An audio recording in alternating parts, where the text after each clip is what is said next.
right, good morning, ladies and gentlemen. Apologize for the slight delay.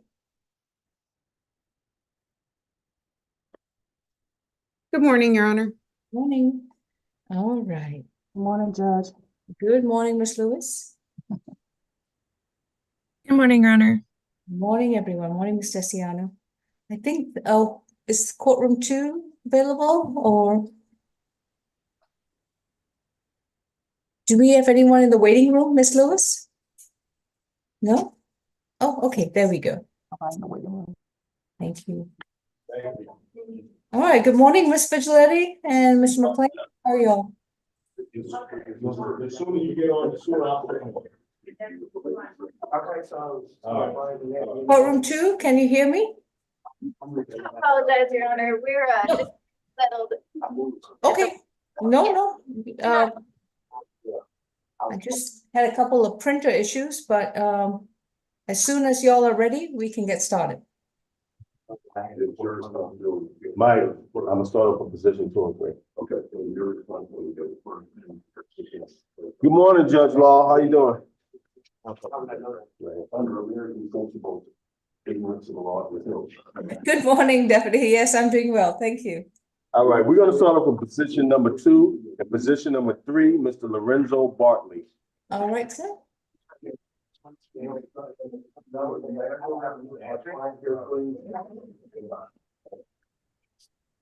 Give me a moment. Okay. This is State versus Mr. Lorenzo DeJuan Bartley. He's got positions 2 and 3 on our calendar. Position 2 is a bench warrant under 24 FTA 000654. And position 3 is 21 CR 001620F. Mr. Bartley, first of all, I'd like to remind you that you have a right to remain silent. Anything you say in open court, your statements can and will be used against you. You have a right to an attorney, and representing you is going to be Mr. Michael McLean. Mr. McLean, I understand that Mr. Bartley intends to enter a not guilty plea on the charge of criminal trespass and his bench warrant. Would that be correct? Your Honor, we would like to change that to a negotiated plea. All right. In that case, Mr. Bartley, please raise your right hand. Do you solemnly swear and affirm the testimony you provide will be the truth to the best of your knowledge? That's all loud. Yes, ma'am. All right, thank you. All right, Ms. Falk, good morning. And what is morning, Your his offer, please? Yes, the state's recommendation on position 3 is 12 months to serve 40 days, credit for time served 20 days. That's going to be from November 25th of 2022 to December 4th of 2022 and May 28th of 2024 to today. Balance probated, 40 hours of community service, 8 weeks of anger management, no further contact with Miguel Lopez. I am going to remove the stay away provision. We have spoken with the victim, Mr. Lopez, who does agree with the plea offer and stated he no longer lives at 8187 Colquitt Road. That being said, we would like the defense to stipulate to venue factual basis and identification for the purposes of this plea. And we would ask to sound for Mr. Miguel Lopez. All right, Mr. Lopez? No, he's not here. Mr. McLean, do you so stipulate? For the purposes of this plea, we do so stipulate. All right, Mr. Bartley, have you consumed any medicine or alcohol recently? No, ma'am. And have you understood the proceedings so far? Yes, ma'am. And are you satisfied with your legal services? Yes, ma'am. Is anyone forcing you or inducing you to accept this guilty plea? No, ma'am. If you decide to plead guilty to this criminal trespass charge, you would have to give up your constitutional right to a trial in front of a judge or a jury. You will not be going back to court with your attorney to confront your accuser, challenge the evidence brought against you, and have the state prove the charge against you beyond a reasonable doubt. Are you prepared to give up these rights? Yes, ma'am. How do you plead to 1 count of criminal trespass? Guilty. Your sentence is 1 year to serve 40 days, credit for time served 20 days. The remainder of the time you'll be on probation. You will report to the probation office next Monday, correct. Next Monday before 3 p.m. The probation office is located at 132 Mitchell Street in downtown Atlanta. While you're on probation, you will complete 8 anger management classes, and you must begin those classes within 60 days of being released. You're also to complete 40 hours of voluntary community service at any nonprofit agency. And, but it cannot be a church and it cannot be a school. You must begin with a minimum of 5 hours in the first month and a minimum of 5 hours every month thereafter. At all times, you are to have no contact with Miguel Lopez. That concludes your sentence. Thank Your you. Honor, he does have something else to take care of before he's out the door here, but he does understand 132 Mitchell Street and that he should report there within about 48 or 72 hours after his release from wherever. Yeah, the first business day as soon as he's released. Thank you. All right, thank you. She said. Judge, what happened to this? And position 2 will be null prost. Thank you, Your Honor. Mhm. Excuse me, Judge, this is Ms. Lewis. What happens to his probation after he completes all the conditions? You remain on- It still continues. Nobody said anything else. Okay, Your Honor, can we go to the add-on calendar? And this is gonna be position 1 and 2, Mr. Elliott, and he has a private attorney, Ms. Rockwell. All right, got it. Thank you. Wait, wait. Thank you, Judge. I'm actually thinking it was tomorrow Oh, okay. and I'm on leave, but I can hear you, so. Well, I Who's hope my your client prosecutor? appreciates that you are on leave and you're still here. So Who is my prosecutor, Judge? it's That- going to be Shelley Falk. Okay, what I wanted to announce, I was on a hearing on 2 days ago. I think it was 2 days ago, and so I could not announce last time we were on this ORCA or this SAP calendar. Mr. Elliott just got revoked for a year, his probation. I'm doing a motion to reconsider. I would rather not have his SAP until after I find out what's going on with that motion to reconsider. Is there a way the court can push this off for another date? What's your time frame? Well, that too is a good question. So, would you allow me to push him off as far as a month? Yeah, I can reset it to the first week of July.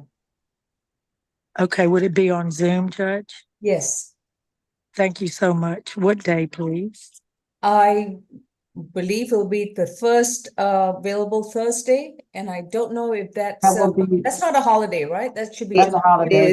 is, Your Honor. The first Okay. available Thursday is the 4th. The next Ah. one is the 11th. Okay, so it'll be July 11th. Would that be too far out? That's perfect, Judge. May I be Okay. excused? Yes, Is Mr. this a reoccurring Zoom link? No. No. Okay, I'll get with the prosecutor. And Your Oh, Honor, before Ms. Rockwell departs, I do want to make an announcement on position 2 that was transferred to the DA's office. We did send the transfer order to the clerk's office. I think it Yeah. was 2 days ago. The transfer was granted on June 4th. Ms. That's Rock correct, already Judge. filed a waiver of arraignment. So Okay. position number 2 is going to be transferred to Superior Court. And position number 1, I guess we'll reset it to July 11th, although we do have a waiver of arraignment in that case. Okay, but I still would like to try to do him Okay, before he goes down the road, if I can, if it's not Alright. gonna hurt his reconsideration. Thank you so much, and I'll look for the Superior Court case Alright. also. Position Thank you, number, no problems, Rockwell. Position number 1 on Mr. Cortez Elliott, in which he's charged with willful obstruction, is going to be reset to July 11th. And position number 2, in which he's charged with battery, family violence, that's transferred to the Superior Court as a felony matter. So, Mr. Cortez, oh, I'm sorry, your attorney has left. Oh, Ms. Rockwell, your client has a question. Judge, I'm still here. I'm listening. All right? That's correct. I had told him that he didn't realize that had actually happened. What happens, Mr. Elliott, is that the state sends it up, and if the DA's office accepts it, it stays up in Superior Court. If not, they'll send it back down. I thought they couldn't do that because the case in 2018 wasn't my case, so I wasn't a repeat offender. I'll explain that to the prosecutor. All right, Mr. Elliot, just Okay, remember, am I you've got blind? no, Mr. Elliot, remember, you've got a right to remain silent. Anything you want to discuss about your case, I would recommend you do it in confidence. You are talking in open court. That's not only being live streamed, but recorded. So it'd be best if you have a private conversation with your attorney. Ms. All right. Rockwell, I gather when you come back, you should consult with your client so that he. Yeah. Yes, Judge, and I will make sure that the DA's office is clear regarding the transfer.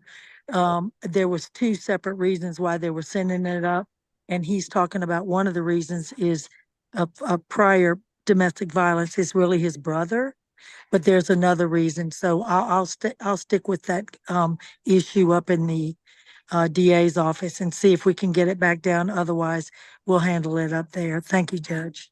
All right. All right, Thank Mr. Cortez, we will see one of your cases with you on July 11th at 9 a.m. pending the outcome of whatever your attorney does with regards to your other open matters. Thank you. Thank you. All And right. Ms. So, Rockwell, this is a reoccurring, Zoom link.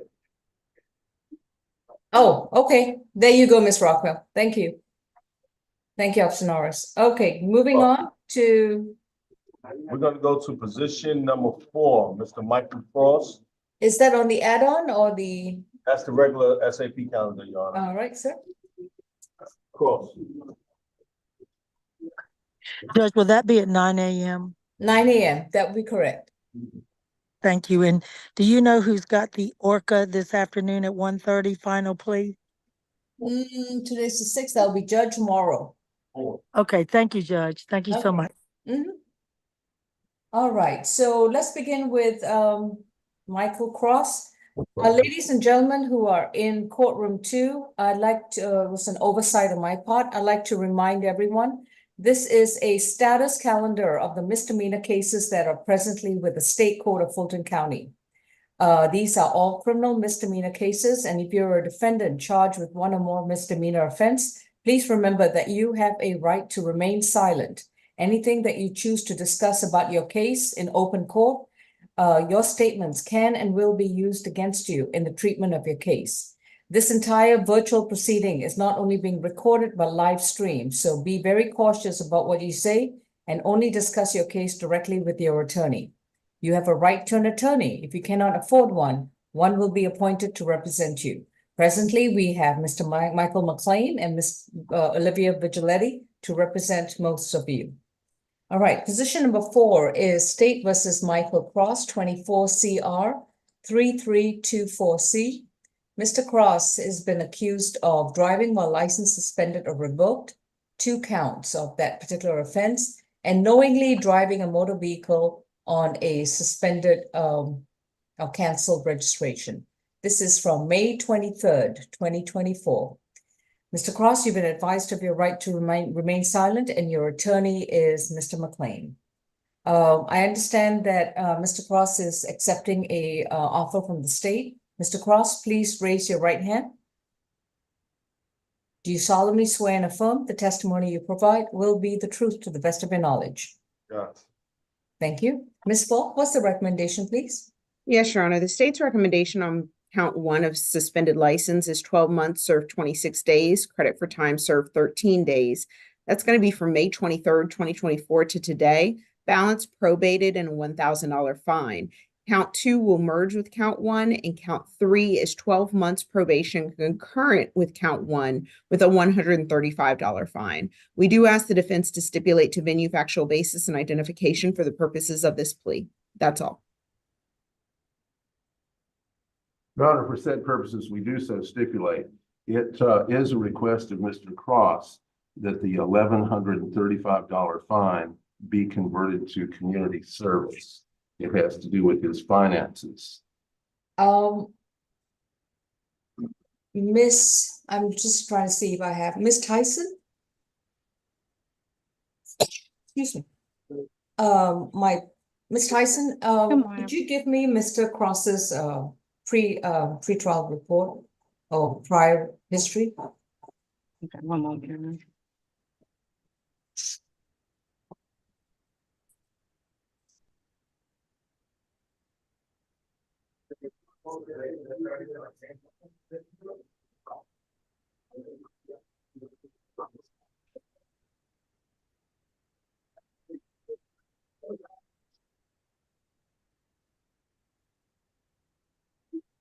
He is. Looks like he has 3 arrest cycles beginning in 2022, 1 FTA from 2024, which was his last arrest. No felony convictions. Let's see, one moment.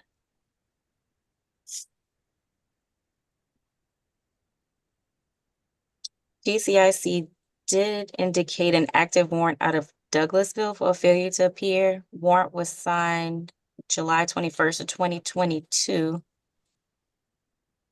Do you know what the underlying offense is?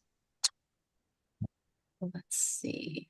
I'm just wondering whether he's got any It looks like it was for a driving while license suspended or revoked. Okay.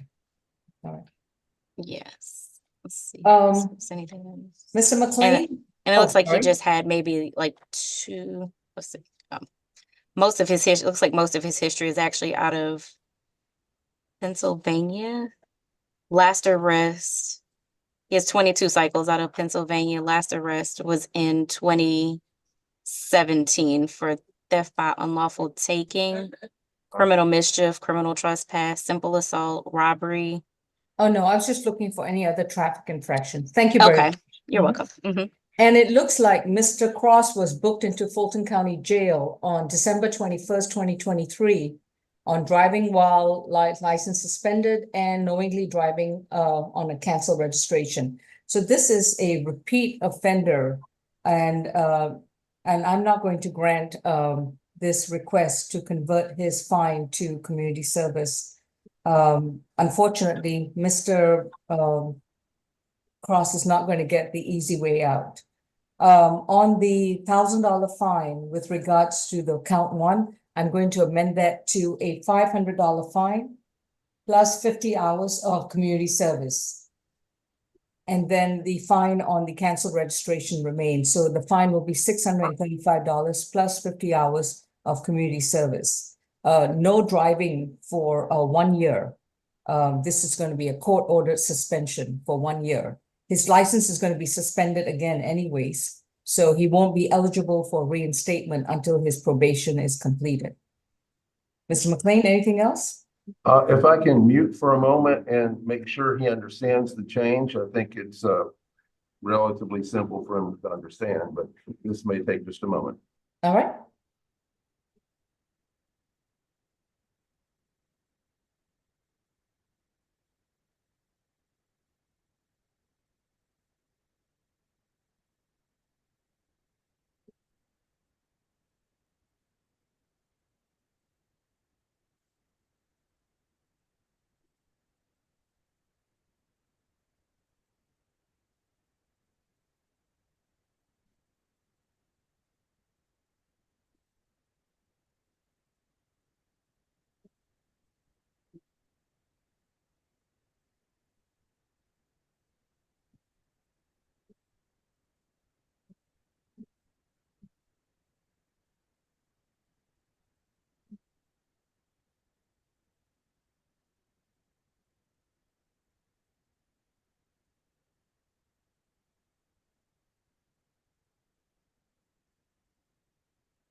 I'm gonna be here.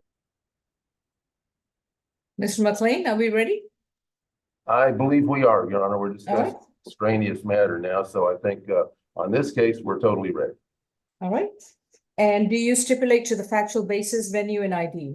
We do so stipulate for the purposes of this plea. All right. Mr. Cross, have you consumed any medicine or alcohol recently? No. And have you understood the proceedings so far? Have you understood the proceedings so far? Yes. Are you satisfied with your legal services? Yes. And is anyone forcing you or inducing you to take this plea offer today? If you decide to plead guilty to these charges, you would have to give up your constitutional right to a trial before a judge or a jury. You will not get the opportunity to go back to court with your attorney to confront your accuser, challenge the evidence presented against you, present your own defenses and mitigating factors, and have the state carry the burden to prove the charges against you beyond a reasonable doubt. Are you prepared to give up these rights?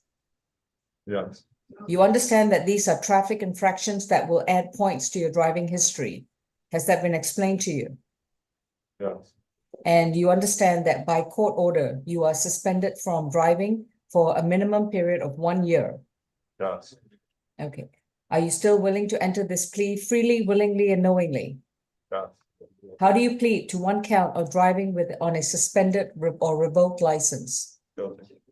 How do you plead to knowingly driving a motor vehicle on suspended, canceled, or revoked registration? Guilty. With regards to count 2, that will merge into count 1. On count 1, the sentence is 1 year to serve 26 days, credit for time served 13 days. Mr. McLean, does your client have any holds at the jail? He does have that Douglas hold.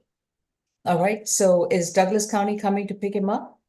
Yes, Your Honor. He's, of course, very anxious to know about how long Douglas County has to come get him. And I told him, well, it's a neighboring county. Hopefully they'll get him the next few days. All right. But we So, can't. Mr. Cross, as soon as you have resolved your matter with Douglas County, you are required to report to the Fulton County Probation Office on the first available business day, that's Monday, Tuesday, or Thursday. And the probation office is located at 132 Mitchell Street in downtown Atlanta. While you're on probation for this Fulton County case, you will report every month. Your driving license will be suspended for a minimum of period of 12 months, less 13 days. You are to pay a $500 fine on count 1 and do 50 hours of voluntary community service. You must make a minimum payment of $50 per month on that particular fine and do a minimum of 10 hours community service in the first month. And the community service can be done with any nonprofit agency that's not a church and not a school. With regards to count 2, it's going to be 12 months probation concurrent with count 1 and to pay a $135 fine. With regards to that fine, again, it's a minimum payment of, we will include that with your minimum payment requirements of $50 per month. So a total of $635 in fines, plus court costs and any probation charges, as well as the 50 hours of community service. Any questions? I just wanted to know, is there like a specific time frame that they have to come get me? I'm wondering because I don't want to lose my apartment while I'm here. As Mr. McLean has indicated, the sheriff's office will contact Douglas County to let them know. I have no idea about Douglas County's schedule. So it could be within 24 hours or 72 hours. All right. Thank you. Your Honor, number 11 is Mr. George Holliday. Considering what the state's recommendation is going to be and having had a good discussion with him about the facts of the case, I would like to ask for a 1-week reset, and I'll discuss this with him further so we can decide whether to contact the state about any counter offers we might make next week. All right. Position 11, George Holliday, is reset to June 13th at 9 a.m. Thank you. Next, Your Honor, this is going to be position 15 on the regular SAP calendar. All right, sir. Kenneth Jones. Thank you. Miss Falk, is that case, or Miss Desiano, is that case going to be transferred? Your Honor, we did make the transfer request, and I did follow up this morning. I have not yet received a response. However, the defendant is statutorily required to be a transfer since he has more than 4 previous convictions for more than 3. He actually has about 5 or 6 previous convictions for theft by shoplifting. This is State versus Kenneth Jones, accused of simple battery and theft by shoplifting from May 22nd, 2024, case number 24 CR 3209D.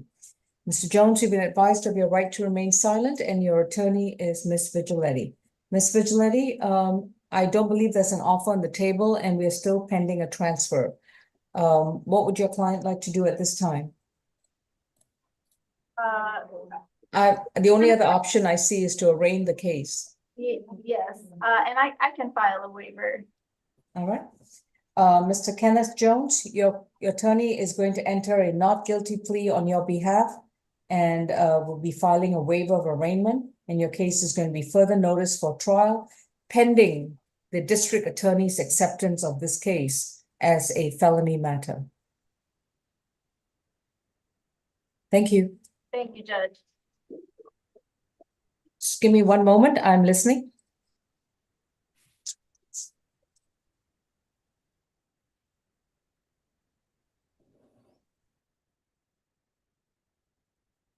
Yes. Deputy Norris, who will we have next?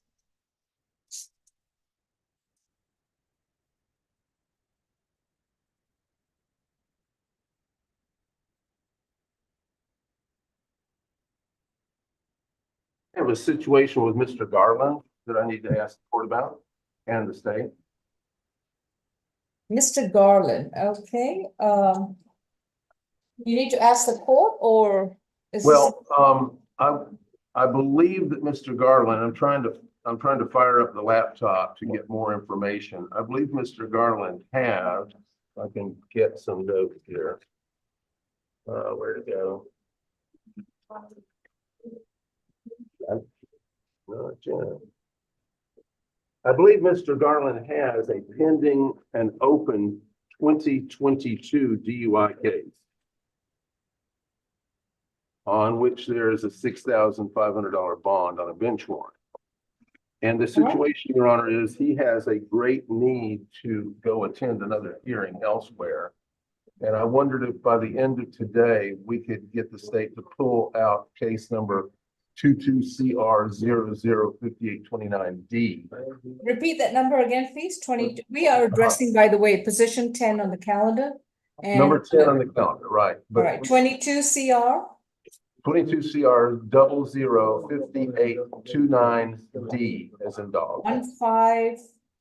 1529D. And if there's any way the state could, by the end of business today, look at whether they could make us an offer on that. We're trying to get to a hearing that is in another jurisdiction. And so he would be willing to jump through quite a few hoops to get that done. All right, Ms. Falk, I think that's directed to you. So It is, Your Honor, and Alright. I'm putting our recommendation in the chat for courtroom 2 now. all right. Okay. Mr. McLean, you're gonna have to wait until you get that email to review or the chat text message. I saw the serve time, but I'm not sure about the credit time because he just needs to be out as quickly as possible. He's got a June 18th matter, which is only I'm not, where is this matter to be held? in California. He's He's not got- gonna make it. He's got a custody matter, a hearing over. He's him. not, I mean, unless I see something on that plea offer, I don't know. He's not gonna make it. He would get tech credit for time served for 14 days. 14, gotcha. Yeah. Yeah, that wouldn't do it. Now, how much is the bond on that 22 CR? Oh, and excuse me, he would get credit for 16 days. I was incorrect. Okay. The bond for his first, the 24 CR case is $2,500. All right, number 10 is $2,500 bond, understood, but Right. on the DUI, do you have the, 6,200. it's the 6,200 or so, okay. Your Honor, if we could, I'll discuss that with him in the back of the courtroom and see what we can do. Okay, Thank you. just take a note of the FTAs as well. Okay. All right, let's move on. Next case, please. We're gonna go to position 17 and 18. That's gonna be Mr. Katz. Hey, Mike.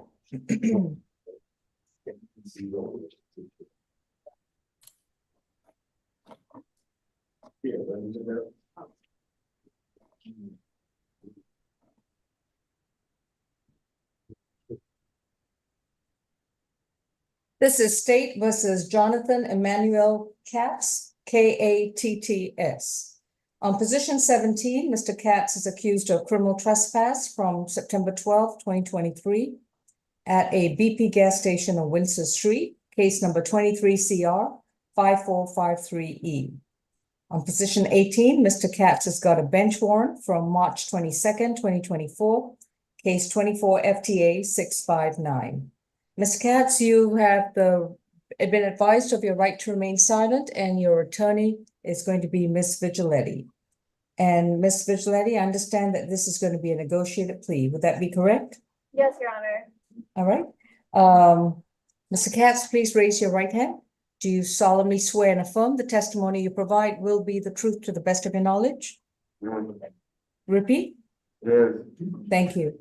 All right, Ms. Desiano, good morning. What is Mr. Katz's offer? Good morning, Judge. The state's offer is 12 months probation, serve 20 days, credit for time served 10 days. That'll be from September 12th to September 13th, 2023, and then May 30th, 2024 to today. Balance suspended. Stay away from the BP gas station located at 464 Windsor Street Southwest. All right. And at this time, I'd ask the defense to stipulate to venue, factual basis, and ID for purposes of the plea. Nothing further. Ms. Vigiletti, are those the terms to which your client has agreed? Yes, Your Honor, and there is also an associated FTA that I believe will be null pros and That would be correct. Correct. required elements. All right. Mr. Katz, have you consumed any medicine or alcohol recently? No. And have you understood the proceedings so far? No. And are you satisfied with your legal services? No. And if you decide to plead guilty to this charge, you would have to give up your constitutional right to a trial in front of a judge or a jury. You will not get the chance to go back to court with your lawyer, to confront your accusers, to challenge the evidence brought against you, and to present your own defenses and arguments, as well as have the state prove the charge against you beyond a reasonable doubt. Are you prepared to give up these rights? Yes. How do you plead to one count of criminal trespass? Guilty. Repeat. Guilty. Your sentence is 12 months to serve 20 days, credit for time served 10 days, balance suspended. You have concluded your jail time. However, if you return to the BP gas station at 464 Windsor Street, you will be arrested again and brought back to jail. Do you understand, sir? Yes. Oh, thank you, Your Honor. Mhm. And position 18 is null pros. Next, Your Honor, is going to be position 23 and 24, Mr. Derek Pruitt. 23 and 24. Got it?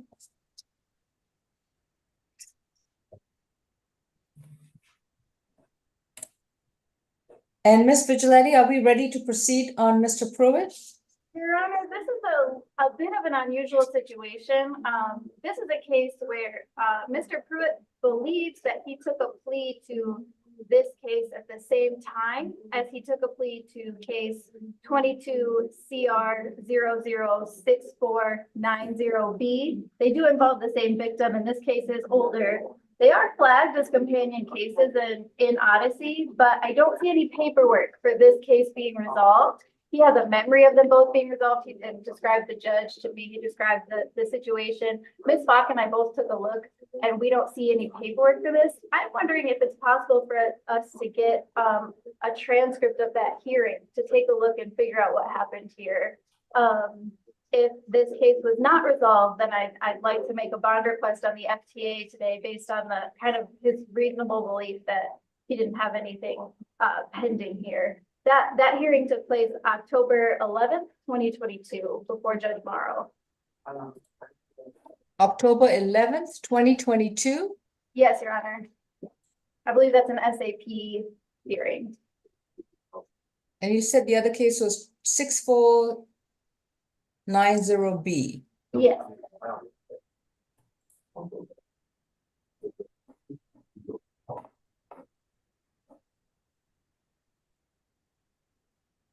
First of all, the current case was not, okay, so it didn't, we have an FTA in that case, so that's a different matter. Yes. Let's see. By the way, there's also a petition to revoke his probation in this case. I don't know whether that was he And allowed? that's been handled, Your Honor. Okay,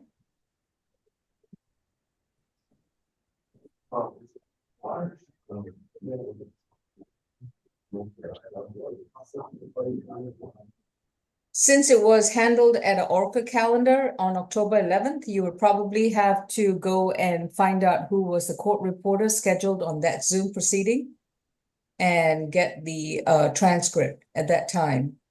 And if it was an Orca calendar, you would need to reach out to Mr. Evan Glanville or Ms. Petrola James. And let me see.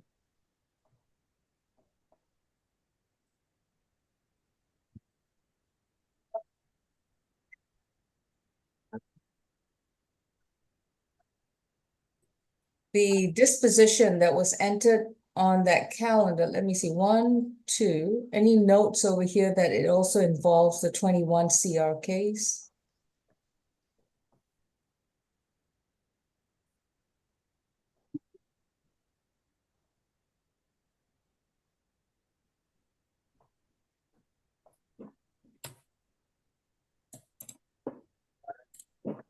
Miss Vigiletti,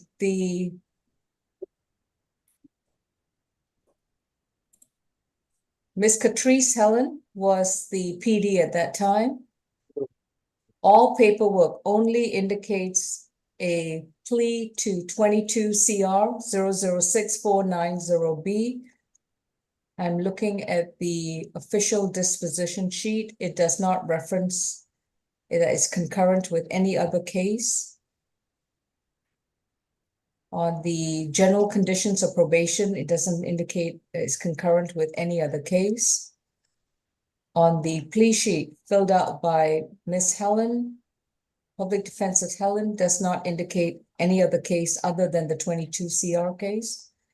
And the document that was filled out by Miss Helen, after consulting with Mr. Pruitt, does not indicate it. This is 12 months to serve 18 days, credit for time served 9 days, balance probated, 8 weeks anger management, and he had a probation issue with that case. So, no, he has never entered a plea in this case. Yes, No. Your Honor, that's what I saw as well. I just wanted to And I may be wrong. I'm going to let Miss Katrina Lewis chime in. That's correct, Judge, because I was the case manager that day for that court hearing. I see my John Hancock, and I would have indicated if it was a global plea or anything, but it wasn't. So I'm very detailed with my information. So I was the case manager for that day for October 11th of 2022. So he did not enter a plea on this other case. The other case started with Judge Porter, and apparently when we had the cyber attack, none of the information was documented at that time. It was just caught up after we got back on a line. So it was indicating that the previous case was, the warrant was issued at the time because of the fact we were underneath the cyber security breach.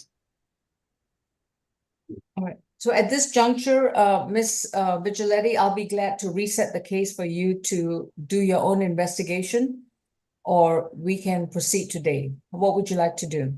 Well, Your Honor, I in light of Mr. Pruitt's perhaps mistaken but reasonable belief that both cases were resolved, this case that's still open is the older of the two cases. I'm wondering if you would consider lifting the FTA. You know, he moved and didn't realize he needed to keep the court up to date. He thought both of these incidents were resolved at that time. I need to look at the FTA. This was on April 23rd, 2024, which was this year. And he had a probation matter prior to that. So I don't understand. There were two FTA, Judge. The first one was during the cyber, when we were not able to indicate that was on February 26th of 2024.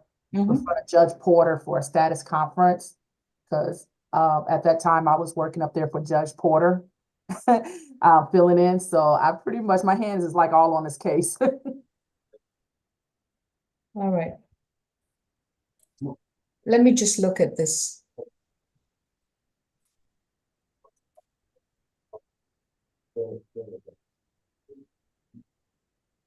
When did we say he took the plea? October 11th?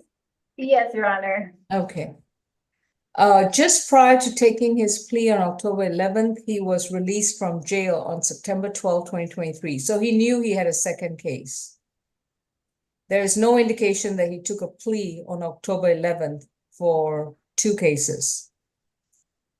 Then he had a date with on March 22nd, 2024. And he did not appear in court. Yes, Judge, Mr. Pruitt was evicted shortly after this 2022 plea, and has been, you know, a bit housing insecure since. He does- Disregard what I just said. I'm so sorry. I've got multiple windows open on my screen. So let me make sure I get back to the right. I just want to make sure that there was any plausible reason why he thought he had pled to the other 2 cases. All right. Oh. Yeah.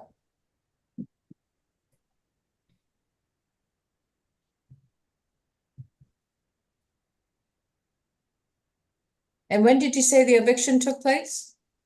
My vision took place shortly after that because I lost my job at Publix because you have to file a disclosure on any case that you got. And if the case is open, you won't disclose it. So I lost my job at Publix in Sandy Springs. Yes, Your Honor, Mr. Pruitt was working at Publix in Sandy Springs, which is where he was living. After he lost his job, he took a plea to this case. He lost his job because there's apparently a rule at Publix that you have to disclose your convictions that he's not aware of. But so it would have been shortly after the October 11th, 2022 plea that he was evicted. He does have a stable address where he can receive mail now, and he just didn't know he needed to be checking in with the court. He did believe both of these cases were resolved at that time. Well, and also he's got an open felony case at the present time, correct? I don't, but I see he was booked in for possession of cocaine on May 28th, 2024. That's correct, Your Honor. Yeah, I have signature on that case. So the only reason we were able to arrest him on the bench warrant was because he was booked in on a felony matter while he's on probation. Our office gave discovery in March as well to his attorney, and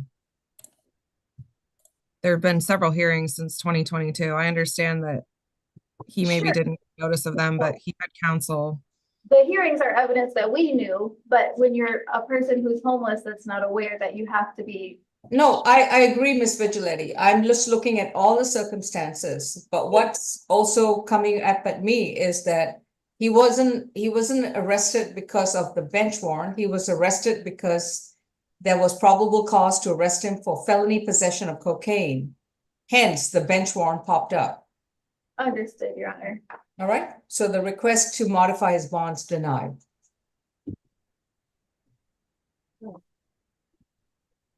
So this isn't a scheduling issue. This is an issue where you were arrested again for a felony offense while you're on probation for a misdemeanor offense. I'm not on probation. Probation was Your Honor, completed. It's okay. So Mr. Pruitt, I need to take a deeper look at this if I could have a couple minutes. Mr. Pruitt's under the impression that when he appeared on his misdemeanor probation matter, that the case was resolved. And No, so it's not. Ms. Vigiletti, it's not. That's why I'm going to reset the case for you to do your own investigation. Thank you, Your Honor. But his request for a bond modification is denied. I Okay. can address it on June 13th or a later date if you need more time. No, that would be great. Thank you, Judge. Okay. On position 23 and 24, both matters are reset to June 13th.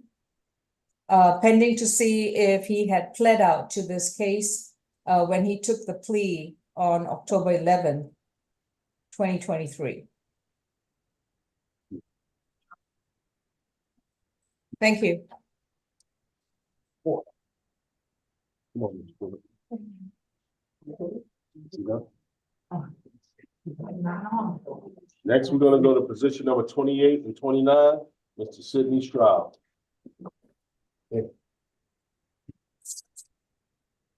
Again, Ms. Vigilante, are you ready to proceed with Mr. Stroud?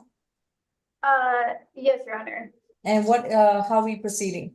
Mr. Stroud would like to enter a plea of not guilty this morning, and I'd like to make a bond request. All right. Mr. Stroud's case is 23 CR 4723F, in which he's accused of battery, family violence from July 30th, 2023. He's got a bench warrant matter from May 1st, 2024, 24 FTA 660. Mr. Stroud, you've been advised of your right to remain silent, and your attorney is Ms. Vigilante. All right, I understand that Ms. Vigilante is going to submit a waiver of arraignment and enter a not guilty plea on your behalf. So your case is going to be further notice for trial. Let's address the bench warrant then. I guess that's what's holding him at the jail. Yes, Your Honor. All right, please proceed. Yes, so Mr. Stroud has a $6,000 surety bond on a failure to appear from May 1st.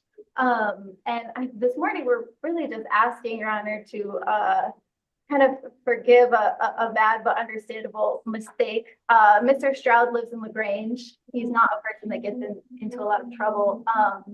He was on his way to court, believed his phone died, believed he knew how to get there, and got very, very lost and completely missed court. He was hours away from Atlanta, got very, very turned around.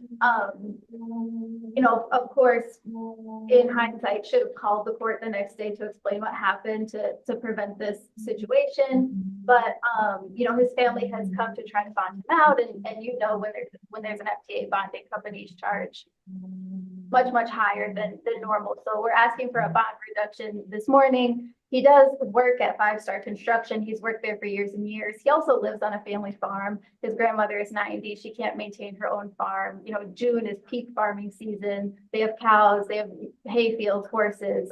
So, you know, there's a lot at stake for Mr. Stroud this morning.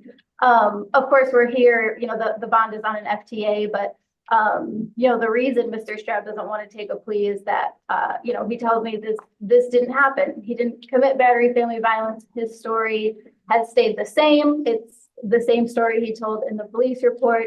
And I did actually briefly speak to Ms. Gaddy, who told me the same story, that she was very, very drunk, mistakenly thought he was chasing her. I really don't want to get into the allegations of the case. I want to more understand his purposes for not reporting on May 1st. If you please hold, I have a question for our pretrial officer. Ms. Tyson, Mr. Stroud is a pretrial candidate or client from the $3,000 signature bond he received through pretrial. What's his status with pretrial services? Okay.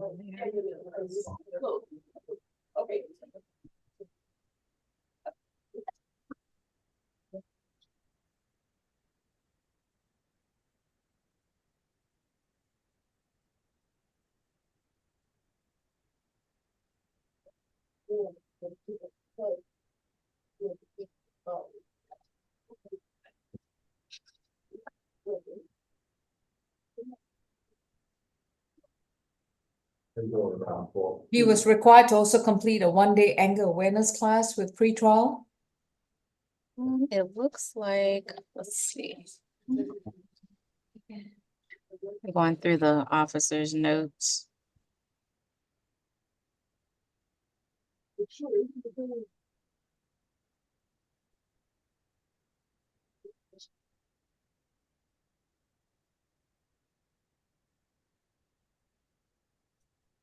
It looks like he was in good standing before he missed the court date.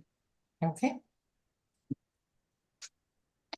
All right, I will reinstate his, I'm so sorry, Ms. Desiano, this is a one-time miss according to the record that I have. Does the state have any vehement objections to reinstating his signature bond through pretrial and providing him with a map to the courthouse? No, Your Honor, and I'll just add, almost every gas station has phone chargers, and this could have been resolved with a phone call the following day. Understood.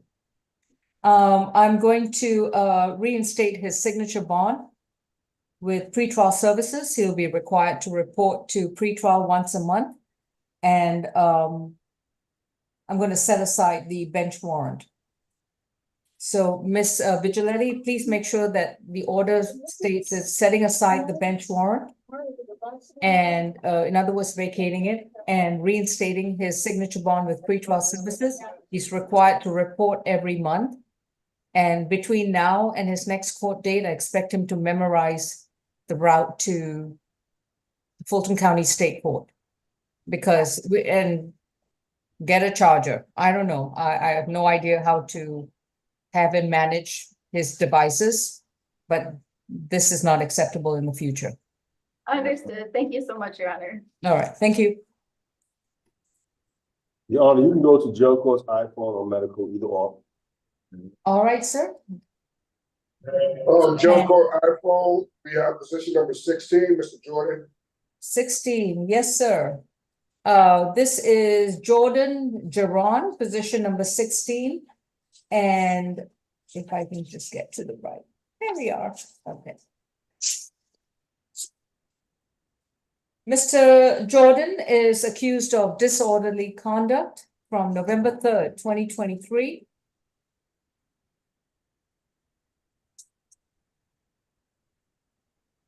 Case number 24 CR 3377F. Mr. Jordan, you've been advised to be a right to remain silent, and your attorney is going to be Ms. Vigiletti.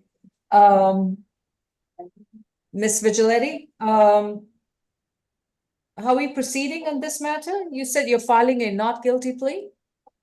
Yes, Your Honor, and this case, because it was just accused a couple of days ago, we do have a bond request this morning. All right. Are you filing a waiver of arraignment? Yes, Your Honor. All right, Mr. Jordan, your attorney will be submitting a not guilty plea on your behalf, and this case will be further noticed for trial. And all right, I'm trying to understand. Before we begin, I don't believe that this case is holding him. He has a pending felony case, 24 SC 002408, where he has a $1,000 surety bond, and I'm showing this case was an unsecured signature release. Oh, I believe this case was just accused a couple of days ago. If there was a bond order, I missed it. Yeah, if it was a bind over, I'm showing from the I see. bind over paperwork that he had an unsecured release. So and there's nothing on the jailing screen that's holding him from what I can see. And that is consistent with what I was looking up just now. So Ms. Vigiletti, this particular case is not holding him. It's a bind over. There's no particular bond set for this charge. But yeah, he's got a $1,000 bond on a felony matter, $250 simple battery, $750 on robbery by sudden snatching. I did see that, Your Honor, and that's not a bond he is able to make, and it's. And as you know, that's something that can only be addressed in Superior Court. Yes, I have a bit of an unusual request, but if he has a signature bond on this case, I'm wondering if it could possibly be converted to a $500 surety so he can accrue pre-trial time on this case. Which case are we talking about? The disorderly conduct case. That's not holding him at all. Yes, and because he's sitting on the felony anyway, my concern is that he'll be sitting here for 6 months and then this case will still be. If you want, I can issue a, if you want to submit, this is going to be a $500 signature bond through the jail on this case. Okay, Your Honor, thank you. All right. I mean, I'm not certain what that's going to do, but. The state court case is not holding him at the jail. He's got a Superior Court felony matter that he has to address in Superior Court. I understand, Your Honor. I'm just trying to think about, is there a way that he could be accruing pre-trial jail time on both cases? Take it up with Superior Court. Understood. Thank you, Your Honor. And PD Vigilante, the offer in this case is 12 months probation, serve 4 days, credit for time served 2 days. Yep, I'm aware. Thank you. Okay. All right. And send in the proposed order for 500 signature bond through the jail. Please make a note, he's got an open felony matter. Okay, thank you. Mr. Jordan, did you understand that? Yes, ma'am. All right. So, hey, I'm not getting released. I gotta still see her. You got to talk to your public defense attorney who's handling the felony case for robbery by sudden snatching. I've been here 3 months on it. They said last time I went to court, they were gonna give me time. So I'm not a Superior Court judge. I cannot address that.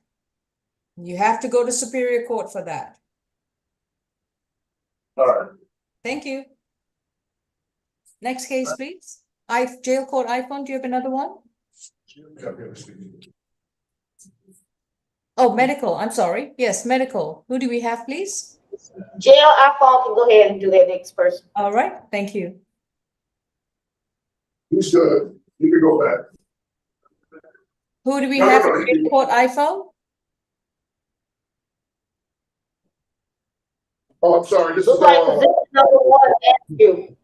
position number 1, Mr. Askew. Okay, Geronta Askew. Are you Mr. Askew? If you're Mr. Askew, please raise your right hand. All right, just want to be sure. Thank you. You may lower your hand, sir. Mr. Geronta Askew is position number 1 on the SAP calendar. And he's accused of battery family violence under accusation 24 CR 3081Y. Mr. Askew, just like to remind you that you have a right to remain silent. Anything you say in open court, your statements can and will be used against you.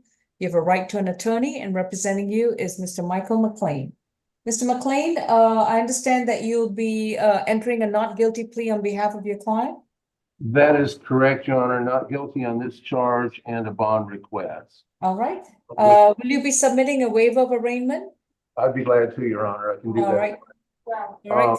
The bond request, I'm about to, I can switch over from my Zoom on the laptop to Odyssey to see about the bond request. How much is our current bond on this He's case? got a $2,500 surety bond issued on May 17th.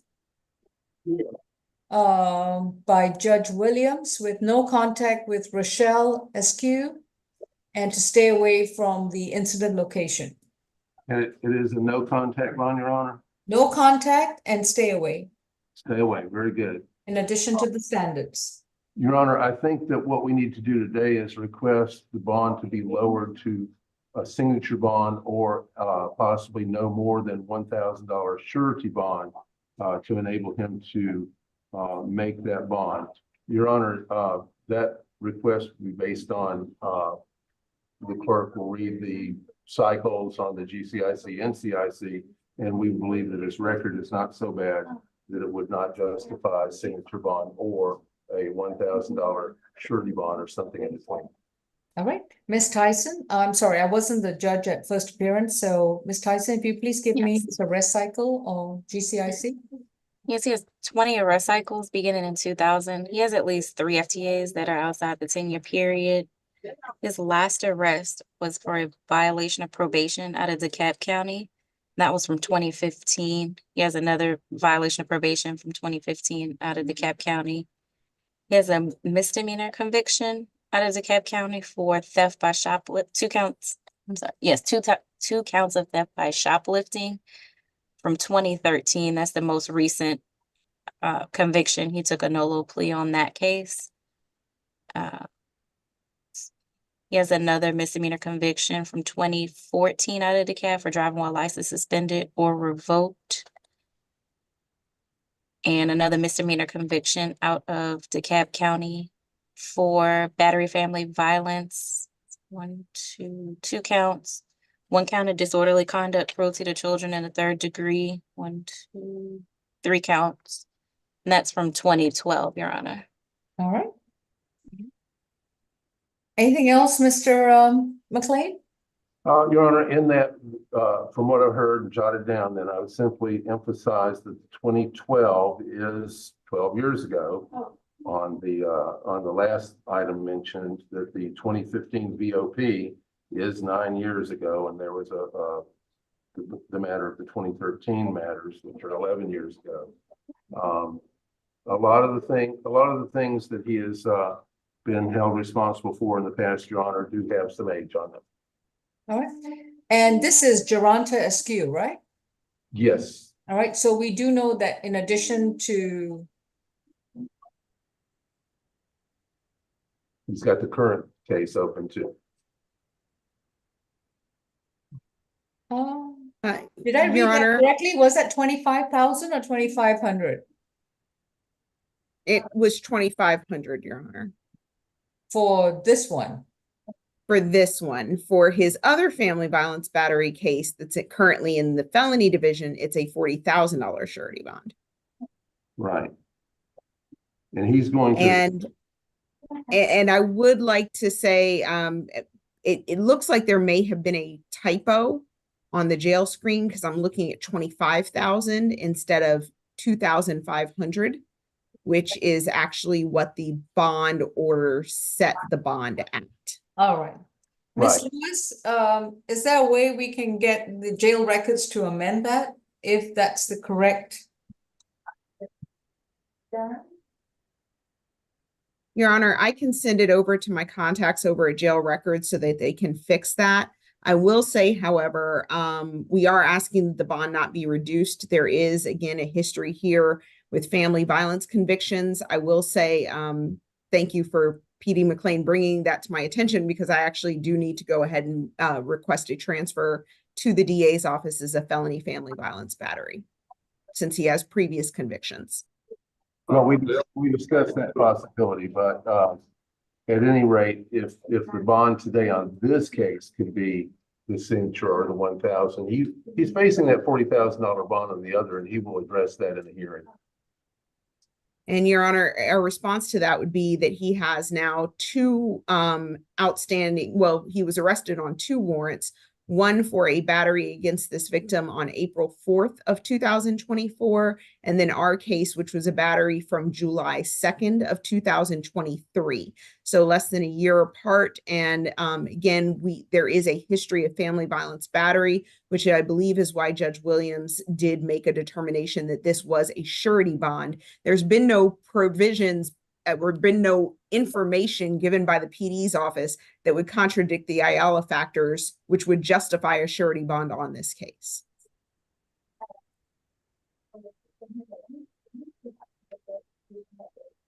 Just a minute. Let's see. Suffer a visible harm. All right. Anything else, Miss Falk or Mr. McLean? That's it, Your Honor. Thank you. All right, I'm going to amend this to a $1,500 surety bond, same conditions, no contact with Rochelle Askew. And to stay away from the incident location, 2983, I guess, Baker Ridge Drive. Understand that's his spouse, but considering that he's got a felony matter as well, we're going to keep the same conditions. He does understand, yes. All right, and if you submit the proposed order, please, Mr. McLean. I will.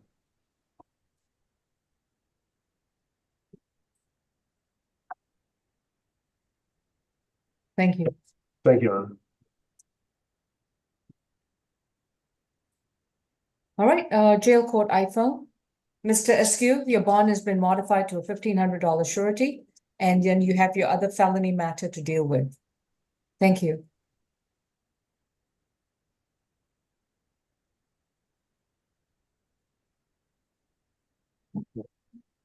All right, medical, who do we have, please? Position number 27, William. I think it's William Smith. 27, okay. That is probably right. Mr. McLean or Miss Vigiletti? That would be Miss Vigiletti. Miss Vigiletti, are we ready to proceed with William Smith? She's coming out, Your Honor. All right.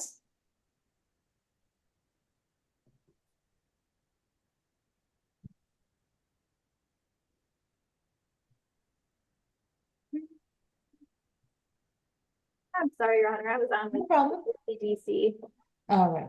So we are dealing with position 27, State versus William Smith, 24 CR 3326B. Mr. Smith is accused of giving false information to a law enforcement officer on May 14th, 2024. Mr. Smith, you have the right to remain silent. Anything you say in open court, your statements can and will be used against you. You have a right to an attorney, and representing you is Miss Vigiletti from the Public Defender's Office. Do you see her on the screen? Yes, ma'am. Miss Vigiletti, how would you like to proceed? Your Honor, I have a bit of another odd request. Mr. Smith, I went and saw Mr. Smith yesterday, who tells me that his legal name is actually Lorenzo Fuller. This is a case where he is being charged with giving a police officer a false name. He has given false names in the past, and William Smith he's telling me actually an alias, and Lorenzo Fuller is actually his legal name. He has no incentive to lie to me about this. The offer is time served. You know, and Mr. Fuller actually did suggest, you know, he'd be willing to take a plea simply because he feels it's his responsibility, you know, of course, that he's given aliases in the past, that he's responsible for this mix-up. My concern, if we do that, of course, is that if this is this man's legal name, we are creating an even bigger problem. And so I've dug through all of his past files in Odyssey. I do see more documentation of him as Lorenzo Fuller than I do as him as William Smith, but I don't have any hard proof yet of one or the other being his legal name. And I am just wondering if Your Honor would consider a signature bond. I have asked our investigator to pull a birth certificate to see if we can get this sorted out once and for all, because I don't think it's probably best for the court or the jail or Mr. Fuller for this name issue to still be a question. Ms. Daciano? Your Honor, I don't have an objection to a signature bond. Actually, if they can provide proof of his name, we'll malprocess it.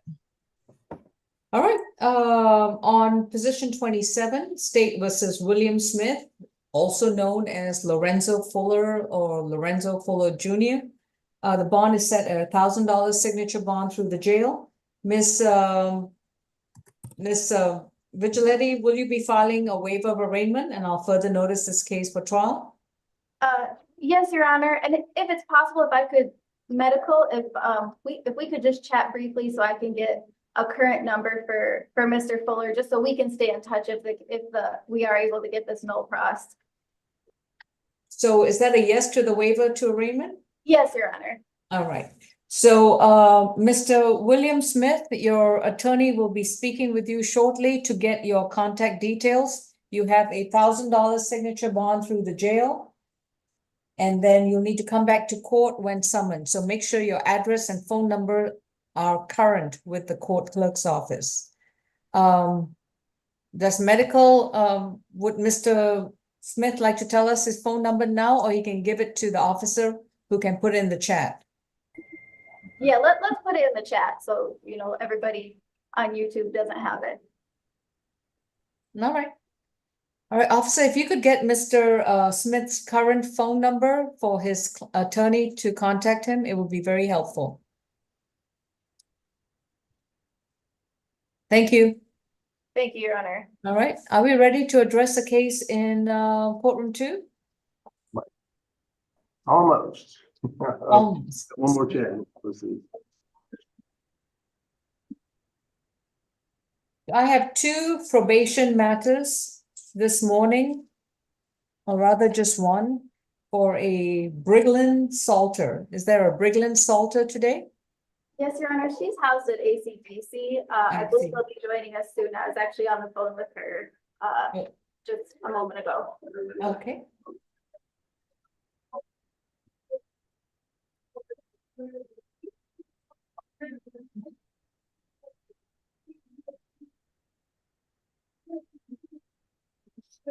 All right, Deputy Milton at Fulton ACDC, are we ready to proceed? I'm sorry, didn't mean to catch you on mid-walk. As soon as she's finished talking to Attorney Vigiletti. Oh, I thought she already was done. Okay. Is Ms. Vigilante can let me know, cause she's still holding for Ms. Vigilante.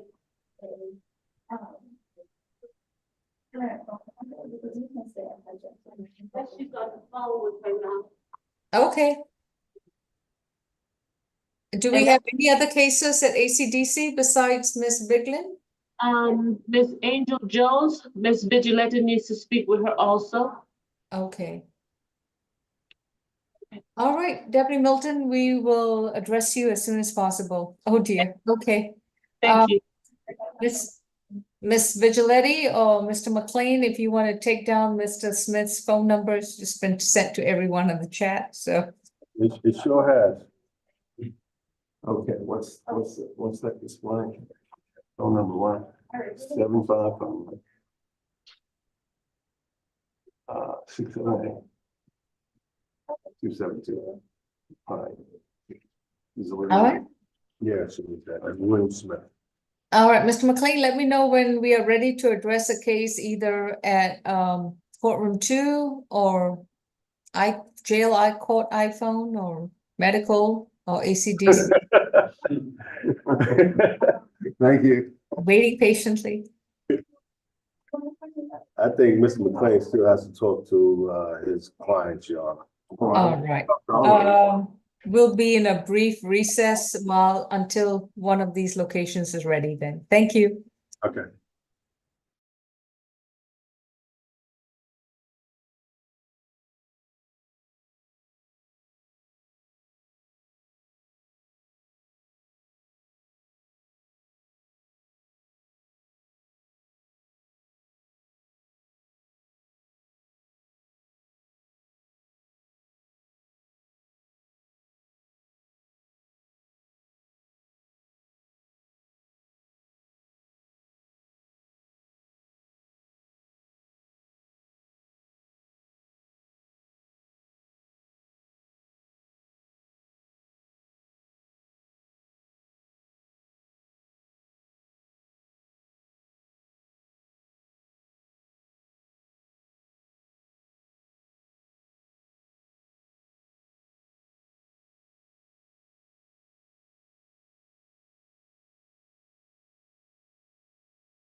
All right. Courtroom 2 and jail court iPhone. Yes, we have position number 6 through 9, Mr. Francois. All right, thank you.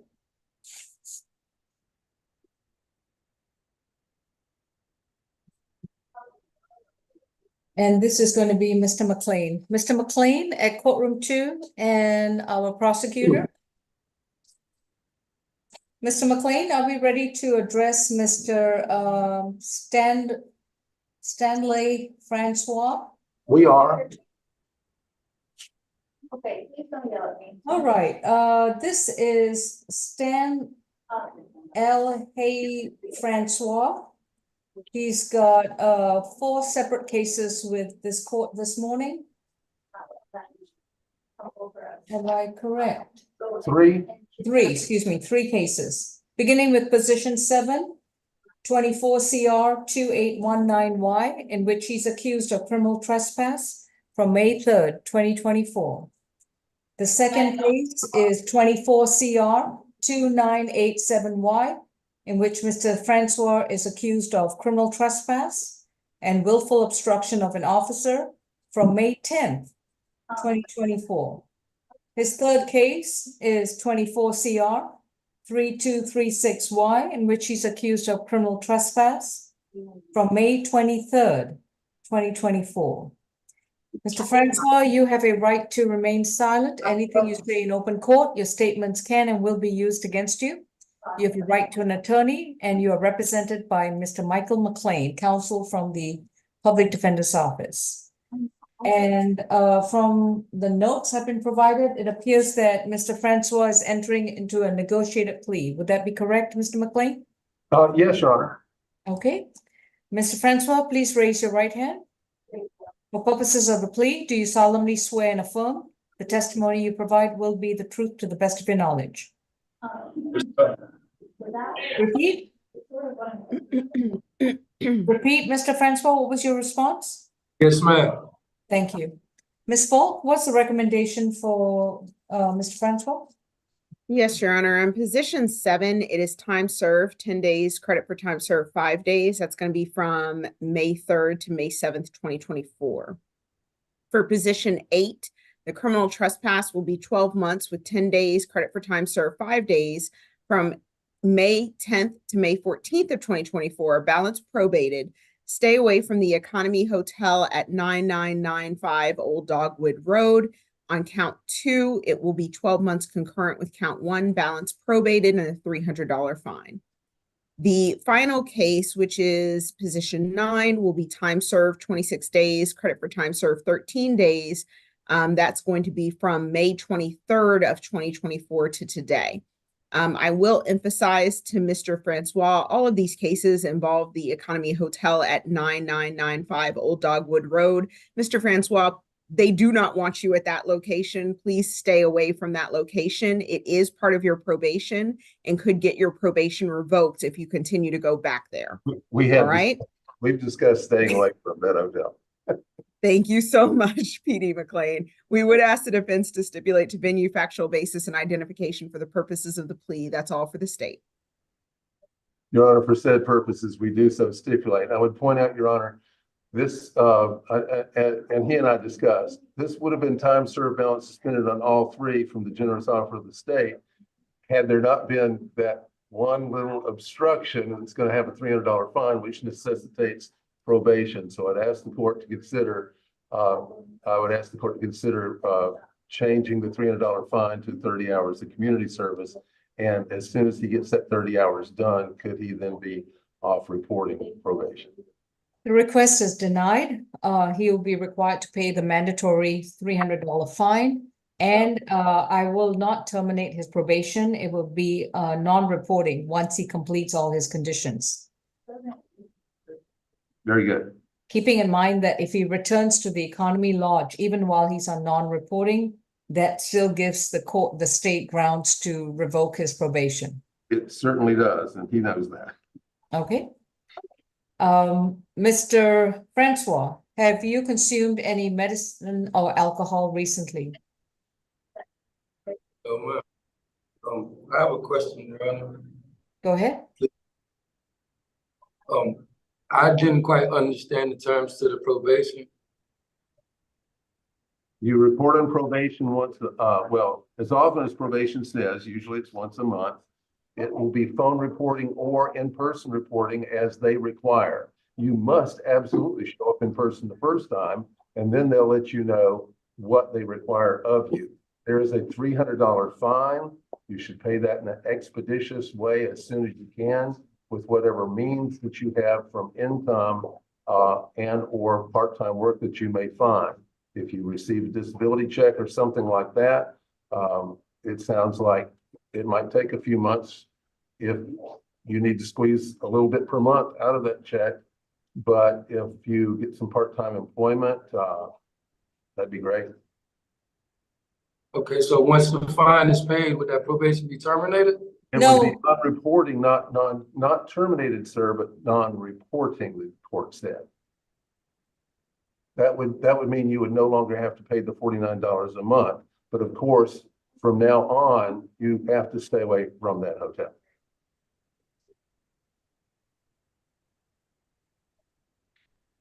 Any other questions, Mr. Francois? Oh, ma'am. Would you still like to move forward with this plea offer, or would you like to plead not guilty and schedule the case for trial?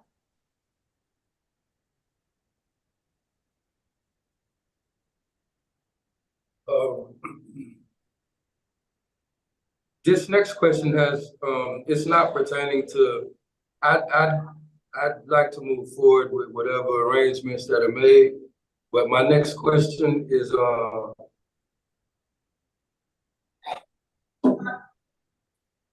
All right, think about your next question, and then right now you need to pay attention to my questions.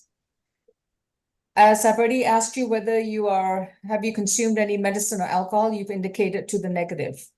Now, next question is with regard to these 3 open cases for trespass and obstruction at the Economy Lodge Hotel at 9995 Old Dogwood Road. Have you understood everything that's transpired so far?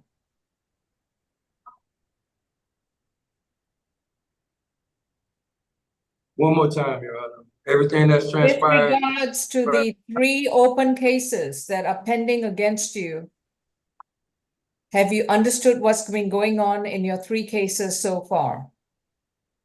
No, ma'am. As far as out there is concerned, no. As far as in here, yes, I understand everything that's being told to me. But out there, ma'am, I was unlawfully arrested. I was, there's discrepancies out there.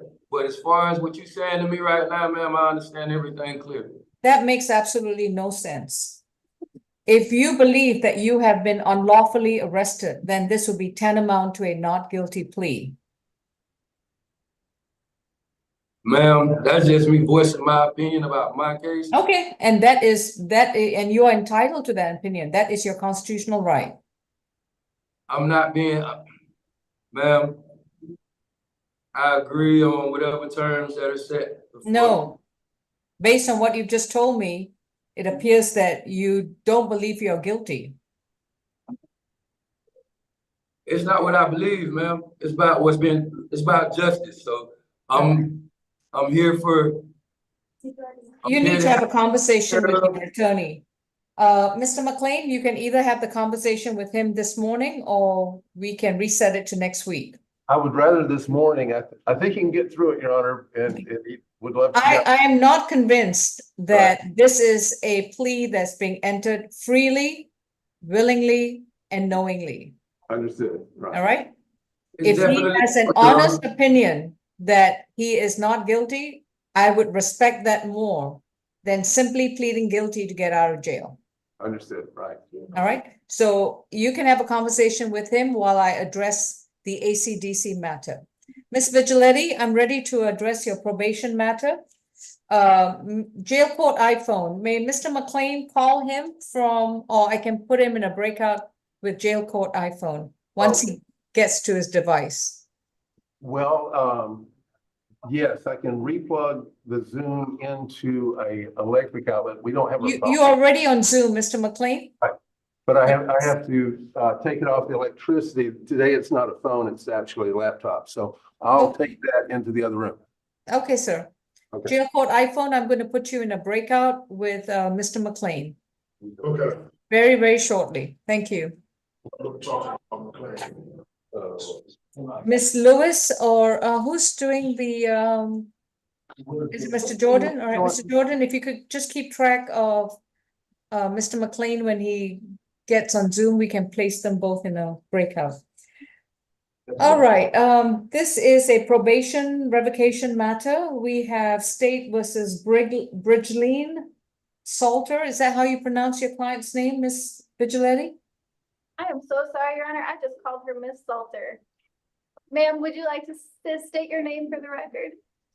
Is Bridgeline Salter? All right, so I completely butchered it. All right, thanks. Sorry about that. Miss Bridgeline Salter, her probation revocation case is 22 CR 008-200Y, in which she was convicted of one or more of the following charges: battery and/or cruelty in the third degree.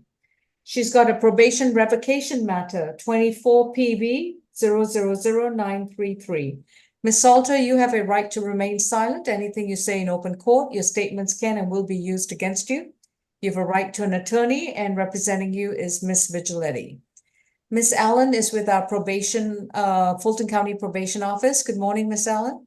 Good morning, Your Honor. May I place you under oath, please? Yes. Do you solemnly swear and affirm the testimony you provide will be the truth to the best of your knowledge? Yes. Thank you. When was Ms. Salter convicted, and what is the reason for the revocation, as well as the recommendation? Your Honor, the defendant was sentenced to probation on December 22nd, 2022 for the charge of battery and cruelty to children, where she was required to complete 8 weeks of anger management and no further contact with the victim in the case. The defendant has failed to provide our office with the completion of the anger management course. She has never reported to our office. It's 134 days remaining on her case. She's been in custody since May 30th, 2024. At this time, probation recommends for her to be allowed to continue on probation.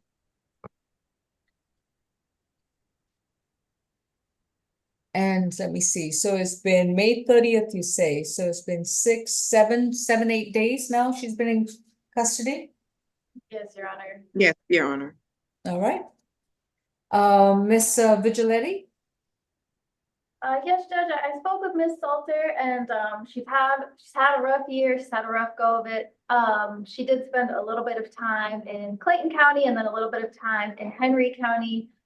Those two together totaling, maybe close to a month and a half. So there was a point where she was on probation in all 3 cities or in all 3 counties, and just had a hard time keeping up with that. She tells me she completed her Clayton County probation. She was aware of the anger management course here, but money has been a huge struggle for her this year with being in custody, and she had a job and she got sick and she was fired, and she has some applications pending to some work. She is also one of the primary caretakers of her sister's children. And, we talked about, I have her phone number. We've talked about, finding a free or affordable place to do anger management. I'm absolutely happy to help her with that. She's motivated to get this done, get this behind her. I was wondering, Your Honor, if you would consider, in light of sort of the difficulties that she's had and the fact that she has not been able to secure work yet, assisting her with some of the fees. I'm going to record this as a probation violation. I'm going to give her credit for the 8 days that she's been in custody, which leaves her with 126 days left on probation. She will continue on probation. She will report to probation on Monday. And that's going to be, I believe, June 10th, before 3 p.m. She will report to probation twice a month until the remainder of the 126 days are completed. I will waive her probation fees. In lieu of 8 weeks of anger management, she's required to complete 120 hours of community service, which she will begin immediately. She will do the community service at any nonprofit agency that is not a church and not a school. She can go to Goodwill, she can go to Salvation Army, Food Bank, Animal Rescue, but not a church and not a school. And this is 120 hours of voluntary community service in lieu of her 8 weeks of anger management classes. So essentially, she reports on Monday for probation. She reports twice a month. And she needs to start with her 120 hours of community service with each 120, so that's 4 months. So she needs to do a minimum of 30 hours per month or 15 hours every 2 weeks. Understood. Thank you, Your Honor. Ms. Salter, do you have any questions about your community service and reporting to probation? No, ma'am, I don't. All right. You have to do a minimum of 15 hours of community service every 2 weeks or a minimum of 30 hours every month. You report twice a month to probation. It's not once a month, it's twice a month.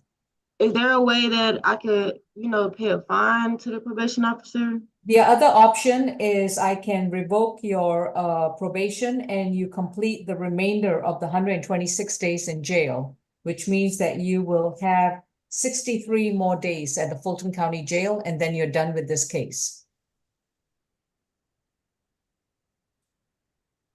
What would you like to do? I would like to continue the probation. And do the community service? And if you fail to complete at least a minimum of 30 hours per month, you'll be back in jail. I understand. All right. Ms. Vigilante? Yes, Judge. Concludes the case. Thank you. Your Honor. Your Honor, can we just make sure we have a good contact number as well as address when Ms. Vigilante get a chance? Yeah, we'll need it now. I do have a number and I'll send it to you so we don't. Okay. I need a number and an address. Do we have that, Ms. Vigilante? Your Honor, I do have a phone number. I did not ask for an address because Ms. Salter is currently homeless. All right. Ms. Allen, this is all we have. Hopefully she shows up on Monday. Thank you. All right, that concludes my business, Your Honor. Thank you, Ms. Allen. You have a good one. You too. ACDC, who do we have next, please? Ms. Jones? 13 and 14, Ms. Jones. Okay. How you doing today? Hello, fine, thank you. This is Ms. Jones, A-N-G. I got it. Okay.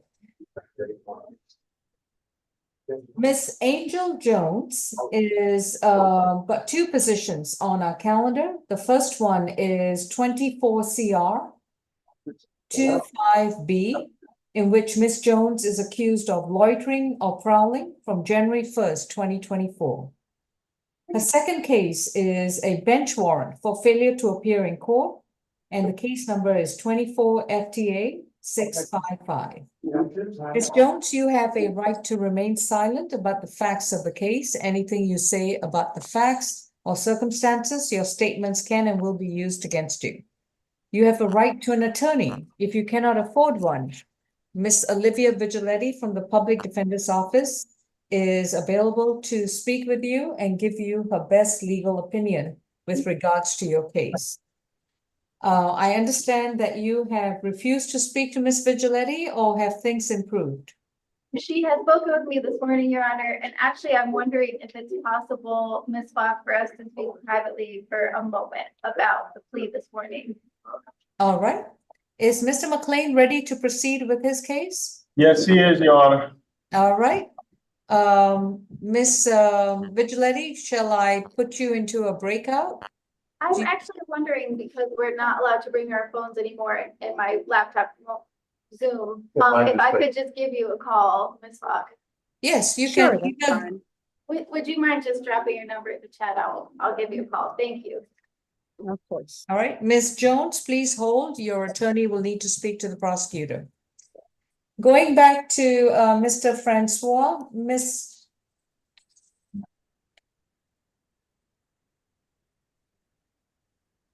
Well, On position 7, 8, and 9.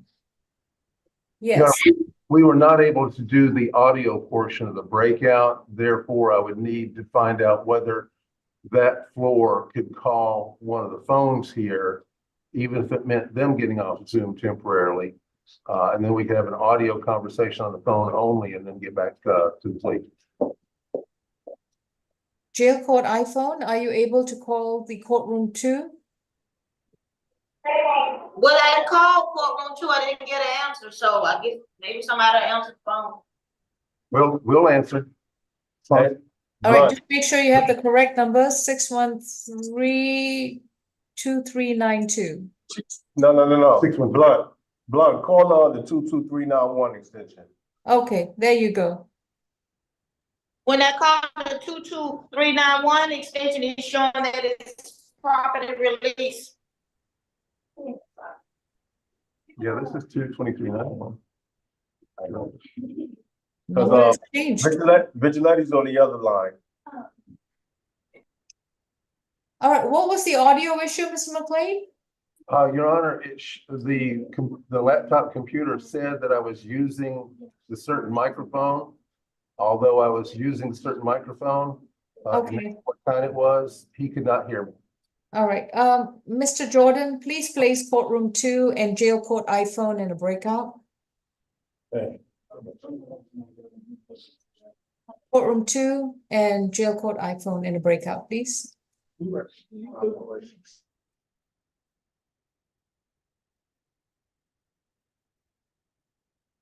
Thank you. Ms. Jones, I'm going to resume with your case as soon as your attorney is available. So we'll be in a brief recess.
All right, Mr. Jordan, if you would please send a message to Mr. Michael McLean to come back into the main session. I think that was adequate time for Mr. Francois. Okay. Thank you.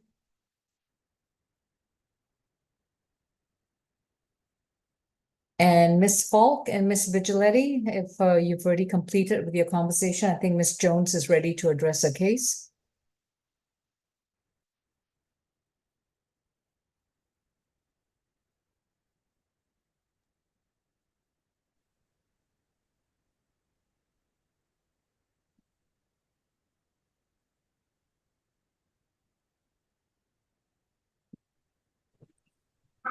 All right, Mr. McLean, how are we proceeding with Mr. Francois? I think that he understands, Your Honor, and he understands the disagreement before, and he understands the principles, and I think he's fine. He will Okay. go forward. All right, then we will resume with Mr. Stanley Francois, position 7, 8, and 9. Mr. Francois, again, your attorney has stipulated to the factual basis, venue, and ID with respect to all 3 cases. So I'm going to ask you, have you consumed any medicine or alcohol recently? No, ma'am. Have you understood the proceedings so far? Yes, ma'am. And are you entering into this plea offer freely, willingly, and knowingly? Yes, ma'am. Are you satisfied with your legal services? Yes, ma'am. If you decide to plead guilty to all 3 cases, you would have to give up your constitutional right to a trial before a judge or a jury. You will have no opportunity to come back to court with your attorney, to confront your accuser, to be able to present your own defenses and arguments, to challenge the evidence that will be brought against you, and to have the state carry its burden to prove the charges against you beyond a reasonable doubt. Are you prepared to give up these rights? Yes, ma'am. You understand that you'll be on probation and that you're required to stay 200 yards away from the Economy Lodge Hotel while you are on probation, whether it is active or non-reporting. Yes, ma'am. All right. How do you plead to criminal trespass at the Economy Lodge Hotel on May 3rd, 2024? Guilty, ma'am. How do you plead to criminal trespass and willful obstruction of an officer at the Economy Lodge Hotel on May 10th, 2024? Guilty, ma'am. And how do you plead to criminal trespass at the Economy Lodge Hotel on May 23rd, 2024? Guilty, ma'am. On position 7, with regards to the criminal trespass, the sentence is time served in the amount of 10 days. So that case is closed out. With regards to position 9, with regards to the incident on May 23rd, 2024, the sentence is 26 days, credit for time served 13 days. So that has already been completed and that case is closed out. With regards to position number 8, on the criminal trespass, your sentence is 12 months to serve 10 days, credit for time served 5 days. Your jail time is concluded and you will report to probation on Monday, June 10th, 2024 before 3 p.m. You will report to Fulton County Probation at 132 Mitchell Street in downtown Atlanta. While you're on probation, you will stay away from the Economy Lodge Hotel or the Economy Hotel located at 9995 Old Dogwood Road in Roswell, Georgia. With regards to count 2 on the willful obstruction, it will be 12 months concurrent with count 1 with the addition of a $300 fine. Mr. Francois, you report to probation every month until the $300 fine, your probation fees, and any court fees and surcharges are all paid and up to date. If your fees and your fines are all up to date, your probation will then be non-reporting. But keep in mind, while you are on active and non-reporting probation, you're required to stay 200 yards away. That's the length of 2 football fields from 9995 Old Dogwood Road. Any questions, sir? No, ma'am. All right, that concludes your case. Thank you. Next, we're gonna go back to the add-on calendar. And this is gonna be position 3 and 4, Andre Hill.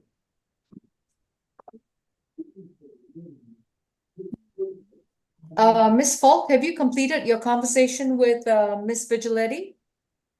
I have, Your Honor. All right, Ms. Vigiletti, are you in courtroom too? Yes, Your Honor. All right, I'm so sorry, but I began with Angel Jones. I need to conclude that. Yes, Your Honor. And how are we proceeding with Angel Jones? Your Honor, I'm requesting a 1 week reset. Ms. Falk and I have come to an understanding, and our office needs an opportunity to help get Ms. Jones some housing. All right. The original offer is 12 months to serve 45 days, credit for time served 13 days. So she would have at least a minimum of additional 7 days if she accepted the offer. Yes, So Your this Honor. would not prejudice her to reset the case to June 13th. Yes, Your Honor, and it gives us a chance to get some stability going for Ms. Jones. Miss Angel Jones? So Ms. Jones, I have to come see you again, and we'll talk about, we'll work on getting you placed like we discussed, okay? Okay. I'll see you on June 13th at 9 a.m. Yes, ma'am. All right, thank you. Debbie Milton, do we have any other cases at ACDC? No, Your Honor, this is it. Thank you. All right, thank you very much. Moving back to, was it Mr. Hill? At jail? Yes, Your Honor, Mr. Hill. Okay.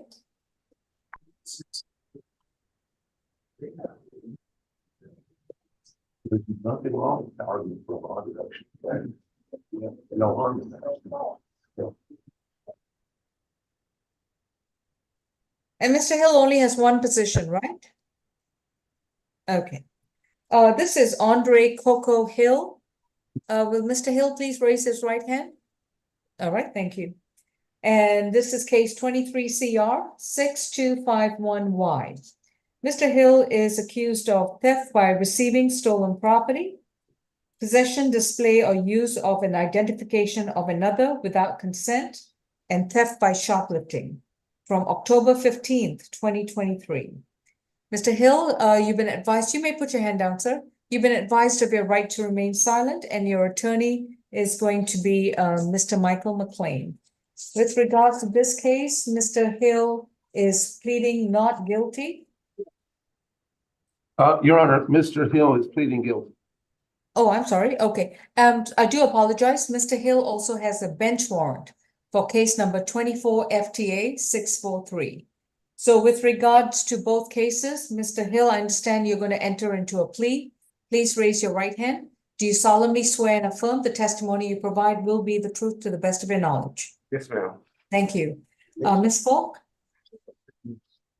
Yes, Your Honor. The state's recommendation on this is on position 3, the theft by receiving stolen property is 12 months, serve 90 days, credit for time served 23 days. That's going to be from October 15th to October 16th, 2023, May 26, 2024 until today, balance probated, anti-theft course, 40 hours of community service.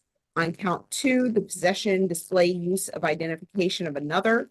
The recommendation is 12 months probation concurrent with count 1. No further contact with Dietrich Latore and Franklin Chapman. On position 3, the theft by shoplifting on count 3. The state's recommendation is 12 months concurrent with count 1. Stay away from the Publix at 3730 Carmia Drive and a $500 fine. We have had an opportunity to speak with Mr. Chapman, and he is in agreement with this plea offer. We would like to sound for Dietrich Latore and Franklin Chapman, and we do ask the defense to stipulate to venue factual basis and identification for the purposes of the plea. At the conclusion of the plea, the state will null cross position 4. Yeah, I believe there's a strong possibility that Dietrich Latore, Franklin Chapman is simply the 4 names of one person. We did speak to that victim, and he did say he was in agreement with the plea, so I do just want to sound for either individual. Right. the individuals who've been so identified as Dietrich Latore and or Franklin Chapman and or I think those were the two. If you're on Zoom. That was it. All right. Okay, Mr. McLean, does your client accept these terms and do you stipulate to the factual basis, venue and ID? He does accept the terms. We do so stipulate for the purposes of the vote. All right. Mr. Hill, have you consumed any medicine or alcohol? No, sir. No, ma'am. And have you understood the proceedings so far? Yes, ma'am. Are you satisfied with your legal services? Yes, ma'am. And is anybody forcing you to enter into this guilty plea today? No, ma'am. If you decide to plead guilty to these charges, you would have to give up your constitutional right to a trial in front of a judge or a jury. Yes, You will ma'am. not get the chance to go back to court with your lawyer to confront your accuser, challenge the evidence brought against you, and have the state prove the charges against you beyond a reasonable doubt. Are you prepared to give up these rights? Yes, ma'am. How do you plead to theft by receiving stolen property, a misdemeanor? Yes. How do you plead to improper possession, display, or use of the identification of another? Yes. And how do you plead to theft by shoplifting? Yes. On count one, theft by receiving stolen property, your sentence is 12 months to serve 90 days. Credit for time served 23 days. According to my calculation, you have 22 more days to serve at the Fulton County Jail. Those are the 22 actual more days. Once you completed your jail time, you are to report to Fulton County Probation at the first available business day, and that would be at 132 Mitchell Street in downtown Atlanta. You must report before 3 p.m. While you're on probation, you will complete an anti-theft course, and you must complete that within 60 days of being released, and complete 40 hours of community service with a minimum of 5 hours per month. On count two, the improper display of the identification of another, the sentence is 12 months concurrent with count one, and you are to have no contact with Dietrich Latore and or Franklin Chapman. With regards to count three, your theft by shoplifting, your sentence is 12 months concurrent with count one, and you're to stay away from the Publix store at 3730 Carmela Drive, and a $500 fine. You must pay your fine with a minimum of $50 per month until the entire fine is paid off. That concludes your sentence. Mr. McLean, any questions? He has asked me, I think he's been observing court. He's asking whether or not the conversion of the $500 fine could be had. I don't know if the record, I would make that argument for him, Your Honor. We would ask to convert the 50 hours community service instead of 500. The reason being? He's going to have to do 40 hours community service anyway. He's going to have to pay for that anti-theft course, and his finances are kind of low right now. I will waive his probation fees for the first 2 months, but the request for conversion is denied. I understand. Okay, she just said $90. So that pays like 3 something. Just like that. I'll explain later. All Yes, right, Your Honor. thank you. Thank you, sir. Moving back to jail court iPhone, who do we have, please? 12 Jackson. Okay, Rodriguez. There, Rodriguez Jackson is number 12. all right.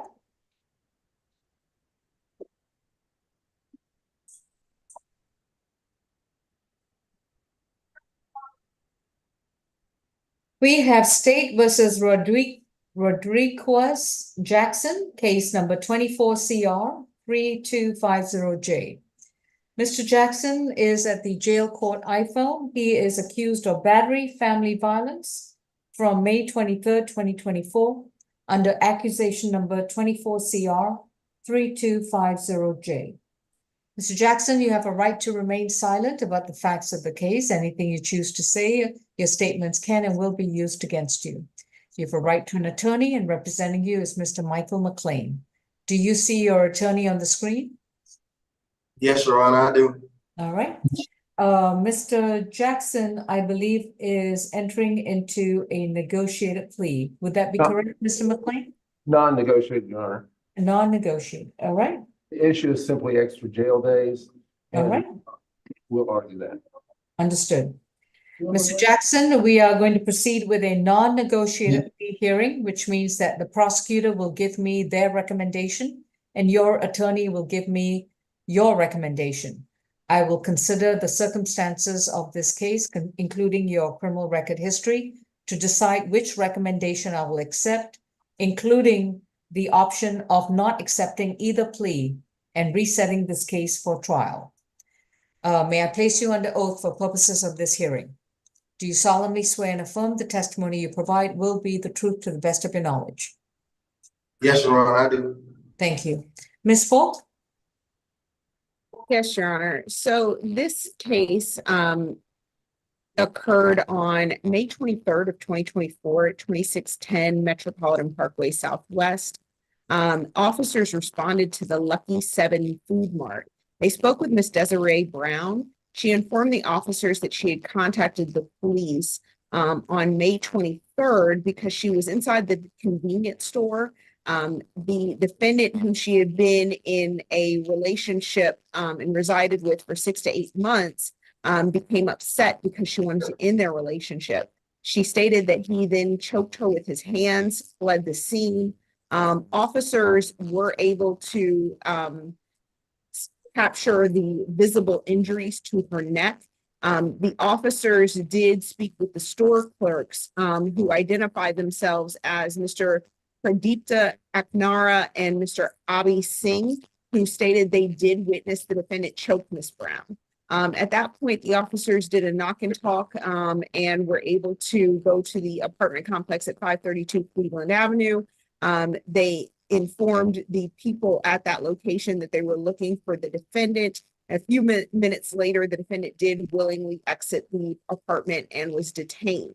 When he was questioned by the officers after being read his Miranda rights, he stated that he did choke the Miss Brown by using his right hand around her neck because he felt he had given too much in their relationship and that she was unappreciative. So that was the facts of this case. As far as the defendant's history is concerned, Your Honor, this defendant has a number of cases here in Georgia. I believe he has, as of today's date, 29 cycles. 2023 theft by shoplifting arrest, 2022 probation violation arrest, second 2022 probation violation arrest, 2022 FTA, 2022 giving false name arrest, 2022 conviction for criminal trespass. It looks like it was a hit and run and criminal trespass conviction. A 2019 arrest for possession of a Schedule 2 and possession of Schedule 1. As far as violent offenses are concerned, Your Honor, it looks like he has as far as felonies are concerned, he has a conviction from 2017 for burglary in the second degree, as well as, again, multiple probation violations stretching all the way back. Let me see. I'm not sure if there are, just double checking on this. There are no violent felony offenses or violent misdemeanor offenses. However, given the nature of this offense, that is the reason the state did make the request that we made, which was 12 months served 60 days, credit for time served 14 days, balance probated, family violence intervention program, 40 hours community service, no further contact with Desiree Brown, and no firearms. That was in light of the fact that he choked her in broad daylight in the view of other individuals, leaving marks on her neck, which was a fairly serious offense, given the circumstances. That's all for the state. We would like to sound from Ms. Desiree Brown. Ms. Desiree Brown? All right. Mr. McLean? Your Honor, he is not downplaying the seriousness of the offense. In fact, it is good that it is in his favor that he forthrightly took responsibility at the scene. Because we are at sentencing as opposed to bond hearing, and I confess that we do not have a GCIC for me to be already knowledgeable about this. The 2019 Schedule 1, Schedule 2 drug affair, was that a conviction or was that an arrest only? I could just have a moment, I think it was a conviction, but let me just double check. And we'll have to live with the results if it is, but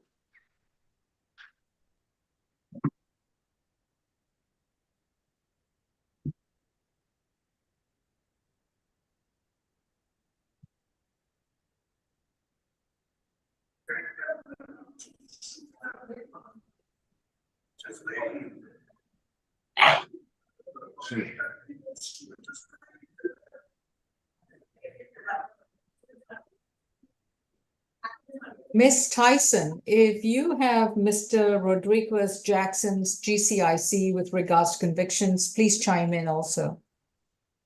I will say, Your Honor, the conviction wasn't listed on the GCIC. And that's why I was checking through his criminal history on Fulton County's website. He was found guilty of possession of cocaine and possession of methamphetamine. That conviction was January 8th, 2020. His most recent probation revocation on that case was August 8th of 2022, where he was revoked for 30 days for violation of probation. Okay. Thank you. Ms. Tyson, anything to add? No, yeah, that's correct. It's the actual conviction is not listed on the GCIC. It has like another designation on it, unfortunately. Yeah. That's all right. Thank you. Mhm. All right, Mr. McLean, that's what we have. What is the defense's recommendation and the reasons? he would like the court to consider any increase in non-extra jail days to offset his request for 0 extra jail days or as small a number as possible. All right. So based on the state's recommendation, he would have to spend 16 extra days. And what Mr. Jackson is asking is that he be placed on probation immediately. Correct. All right, Mr. Jackson, I've already advised you that you have a right to remain silent. Anything that you say in open court, your statements can and will be used against you. Do you have a question for your attorney, or do you have something, or are you waiving your right to remain silent? No, I have some, well, to be honest with you, I do accept the fact that I am guilty on, doing what I did, and I do sincerely apologize to Desiree Brown. But me being incarcerated is really like it's just about everything that I set up for like the last year and a half is like being washed down the drain. Like my stuff is being threatened to being put on the curve. I had to pay rent on the 3rd. I didn't pay rent. My credentials, my kids' credentials, like Social Security cards, birth certificate, all this stuff is being set on the side of the curve. My job, I do security for the Citgo gas station from 11 o'clock at night to 7 in the morning. I'm just about to lose my job. I'm like if I have to sign up for $1 million hours of community service, I will, just to be able to get out today so I can handle my business. Like, please. Okay, understood. Anything else, Mr. McLean? That's the logic behind that, Your Honor. Thank you. Okay. Mr. Jackson, I don't know if you understand how serious this particular charge is. Yes, I do appreciate that you are acknowledging your guilt to this offense. I also appreciate that according to the arrest warrant, that you acknowledge what you did to Miss Desiree Brown at the gas station on May 23rd, 2024. But I don't know if you understand that the alleged offense is technically speaking a felony charge and not a misdemeanor. This is considered aggravated strangulation, family violence. This is not supposed to be a misdemeanor charge. This is supposed to be a felony charge. Has that been explained to you? Okay, that hasn't been explained to me, Your Honor. All right, now I'm just telling you where I'm coming from. The fact that the prosecution has not upgraded this to a felony matter is to your benefit. Ma'am.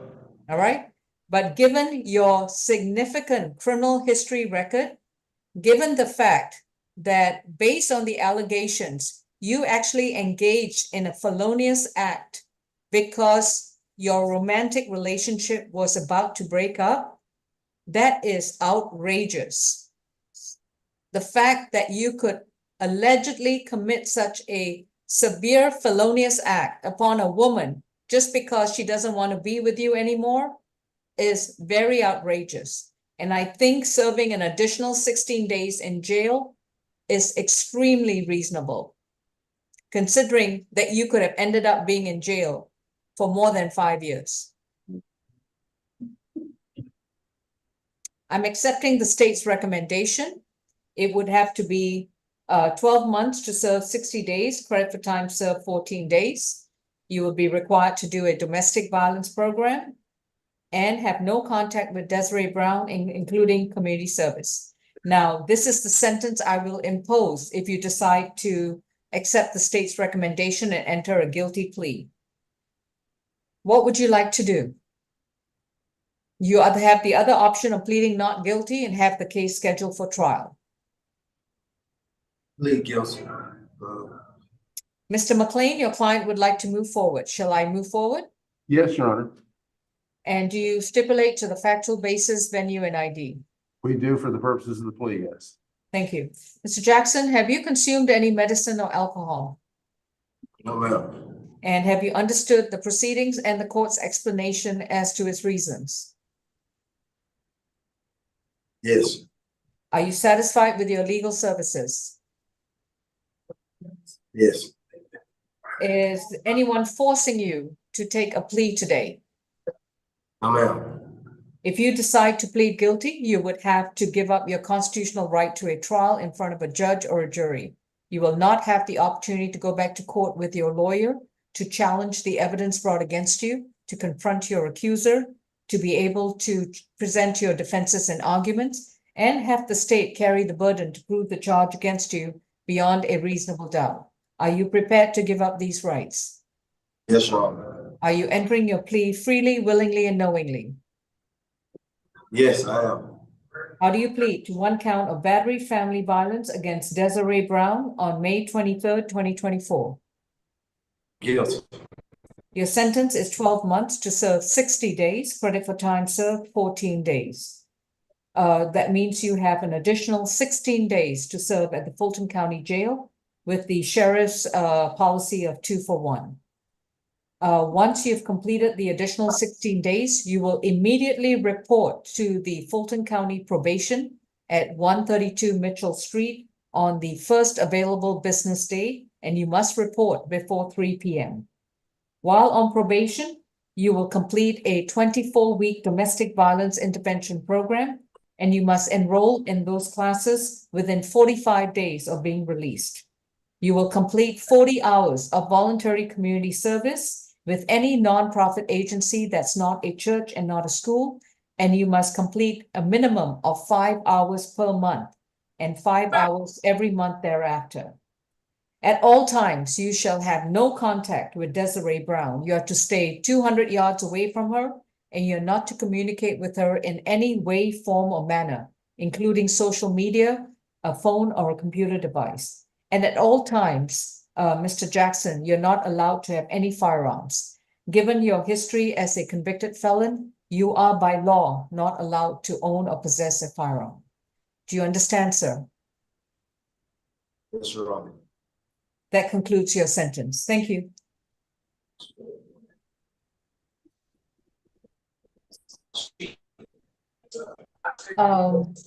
Jail Court iPhone, do we have another case? No, that's all we have. All right, thank you. Courtroom 2, do we have any cases from SAP? Let's put Garland up for reset of bond request. That's up to you. Your Honor, I would like to put up Mr. Garland for a reset for 1 week so I can discuss the facts of the DUI case further with the state because I don't have a police report yet. But in the meantime, he's asking for a bond request and there is logic to that, which I will lay out briefly. All right, moving back to position 10, Jacob Garland. Refresh my memory again. All right, he's been advised of his rights, and this is the matter that he's got a hearing in California on June 18th, I believe. All right. I understand then he wants to enter a not guilty plea, or he's asking for a reset. That one, I understand the state was asking for reset so we can discuss the DUI case further. On this particular suspended registration, one count, May 25th, that offense date on the calendar must be wrong, correct? It couldn't have happened. Who are you asking, Mr. McLean? Oh, anyone, I've got an offense date listed of May 25th of 2024, and I believe he was in. On the current case, 24 CR 33308, the offense date is May 25th, 2024, according to my calendar. Is that incorrect, Mr. Falk? Your Honor, that looks like the date it was bound over. The actual date of offense is December 13th of 2022. All right. That's your information, Mr. McLean? December the 20 what? December the 13th, I believe is what I just said, of 2022. Yes, December 13th, 2022. If the state doesn't mind, we would like to go ahead and take care of that. It's not related to the other. And I have given him proper warnings about when you have one traffic offense that took place before another traffic offense. How does it make you look to plead guilty to one while you're still maintaining your innocence on the other? Okay, what's the case on the other? 22 CR 0015? No, the 22 CR 005829D is the December 9th, 2022. 5829D. Correct.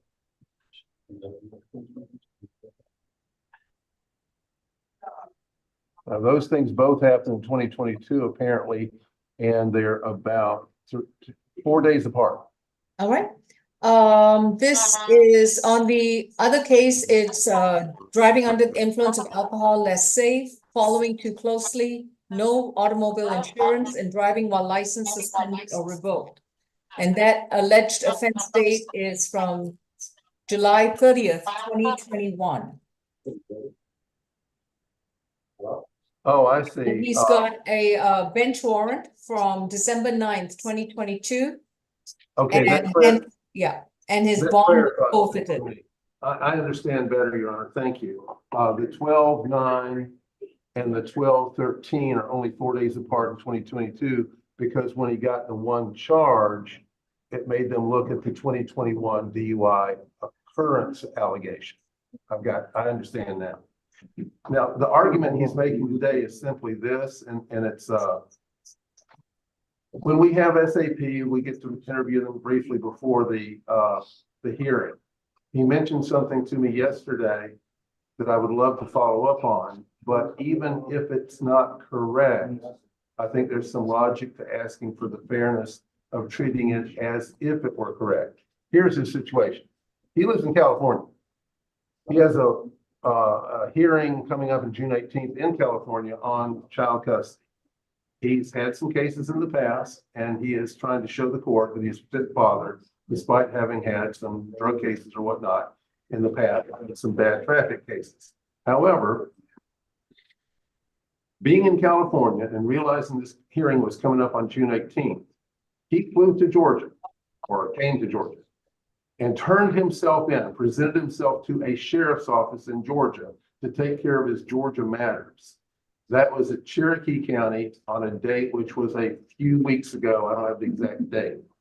If I were to go to Cherokee County through an investigator or through a phone call or through an email request, I would seek to know whether the Fulton cases were holds on Cherokee County's booking sheet. And that way I could totally solidly ask for the credit, because it would have been an impediment to his freedom, even if he had made bond immediately on the Cherokee matter, which he did not. He simply took care of his Cherokee matter. And within a couple of weeks, they said, we're through with you, go to Fulton now. I believe he arrived in Fulton on Saturday last, which would have been June 1st. So He was booked in on May 25th. May 20th, sorry. Okay, I had that wrong. So if he had had a hold on him in Cherokee County, I would be really solid in asking for that credit. The reason I'm asking for the credit anyway as a means to asking for a bond reduction now, since we're not actually deciding the sentence or deciding the plea on the DUI today. The reason I'm asking for it is that I've seen clients through the years. It's an unsophisticated move. It is a mistake not to hire a lawyer ahead of time that knows some Georgia law. He could have arrived in Cherokee County and said to that Cherokee sheriff, would you please place all the holds on me so I get credit and I don't finish that done? He didn't have the sophistication legally to do that. And so I don't know if that hold is on there or not. But I've seen people through the years do that. They don't read about the detainer law. They just don't know. Understood. From a fairness standpoint, I know that ignorance of the law is no excuse under American principles. However, let's give them a break. In the meantime, let's negotiate with the state on that upcoming DUI that refers to a DUI that, after all, did occur in 2021. Okay. That's why I'm asking for the bond on the 2021 DUI instead of being $6,200. He could afford, of course, he could afford a signature bond, obviously, but he could also afford up to, say, $1,000 surety bond, which I generally tell people, you know, if you get a $500 surety bond, nobody wants to touch it. What are you asking for, Mr. McLean? Bottom line it for me. He's got a bench warrant and he's got this case. What are you asking for? He's got a $8,700 bond right now. He's asking to go forward on a guilty plea on today's matter on the calendar. Okay. And he's asking on the DUI, could he have a signature bond or a $1,000 surety bond? Okay. Keeping in mind that this DUI case before Judge Edline is from an incident date of July 30th, 2022. Would you agree with that? I think it was 21, wasn't it? July 2022. Was it 22 or 21? I may have misheard. It's not a huge difference. July 21. Did I misquote? Yeah, I'm sorry. It's July 30th, 2021. Let me change that. All right. Let's keep that in mind. Okay. Now. In December. And there's one factor, Your Honor, that I should mention. His son had some kind of emergency. This emergency caused him to be completely discombobulated as to keeping up with court dates, and that's why he went to the FBI. I understand whatever his defenses are, those are preserved. Let's talk about the DUI. Right. You're asking me to give him a reduced bond or a signature bond so he can go to California to address other pending matters. Let's keep something in mind. July 30th, 2021, he's got an open DUI case, which he did not bother to show up for. He was booked in Fulton County Jail on March 11th, 2021 for driving under the influence of drugs less safe. March of the same year. Right. So that's 2 DUI cases. Right. And the July 30th was apparently a bind over. So now we have a situation. Then we have him booked into Fulton County Jail on August 7th, 2021 for battery family violence. Then we have him booked into Fulton County Jail after he was resolved with his Cherokee matter. Because he was not booked in on the bench warrant only, but he was booked in on driving whilst license suspended on May 25th. This man doesn't seem to understand that he cannot be driving. Right. Ms. Falk, do you agree to a signature bond so he can go attend his child custody hearing in California? Absolutely not, Your Honor. He has 4 FTAs and 5 probation violations in the last 10 years. That does not include his 2021 DUI conviction and does not include his 2014 DUI conviction. He is now 3rd and 10. So no, we don't agree to reduce this. Right. His only other plea of mercy from the court on this matter is that his brother died within the last 2 years. Both his parents died in the last 2 years. And he did have that emergency that came up with the son. And so he's anxious about the custody hearing. But I had the answer. He will need to contact California and have the case reset on the grounds that he's currently incarcerated. They're not. I've been working on the case for a year and a half, ma'am. Mr. Garland, I understand that, but you also have to understand that you don't appear in court. You have probation violations and you have multiple DUI and traffic infractions. You have a blatant disregard for the law. And I am not going to grant you a bond modification. So next question I have to ask is, do we proceed with the plea? Or do we further notice both cases for trials? I understand. I think it would make sense to put both off till next week. And I'll talk with the state further as a pair, but he would rather go ahead with this.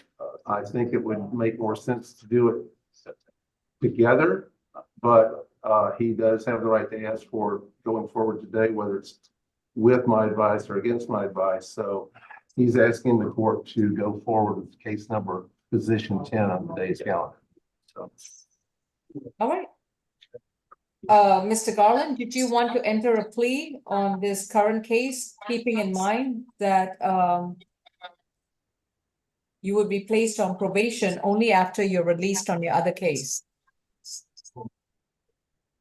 Correct. Okay. And are you doing this with your attorney's advice, or is it in opposition to your attorney's advice?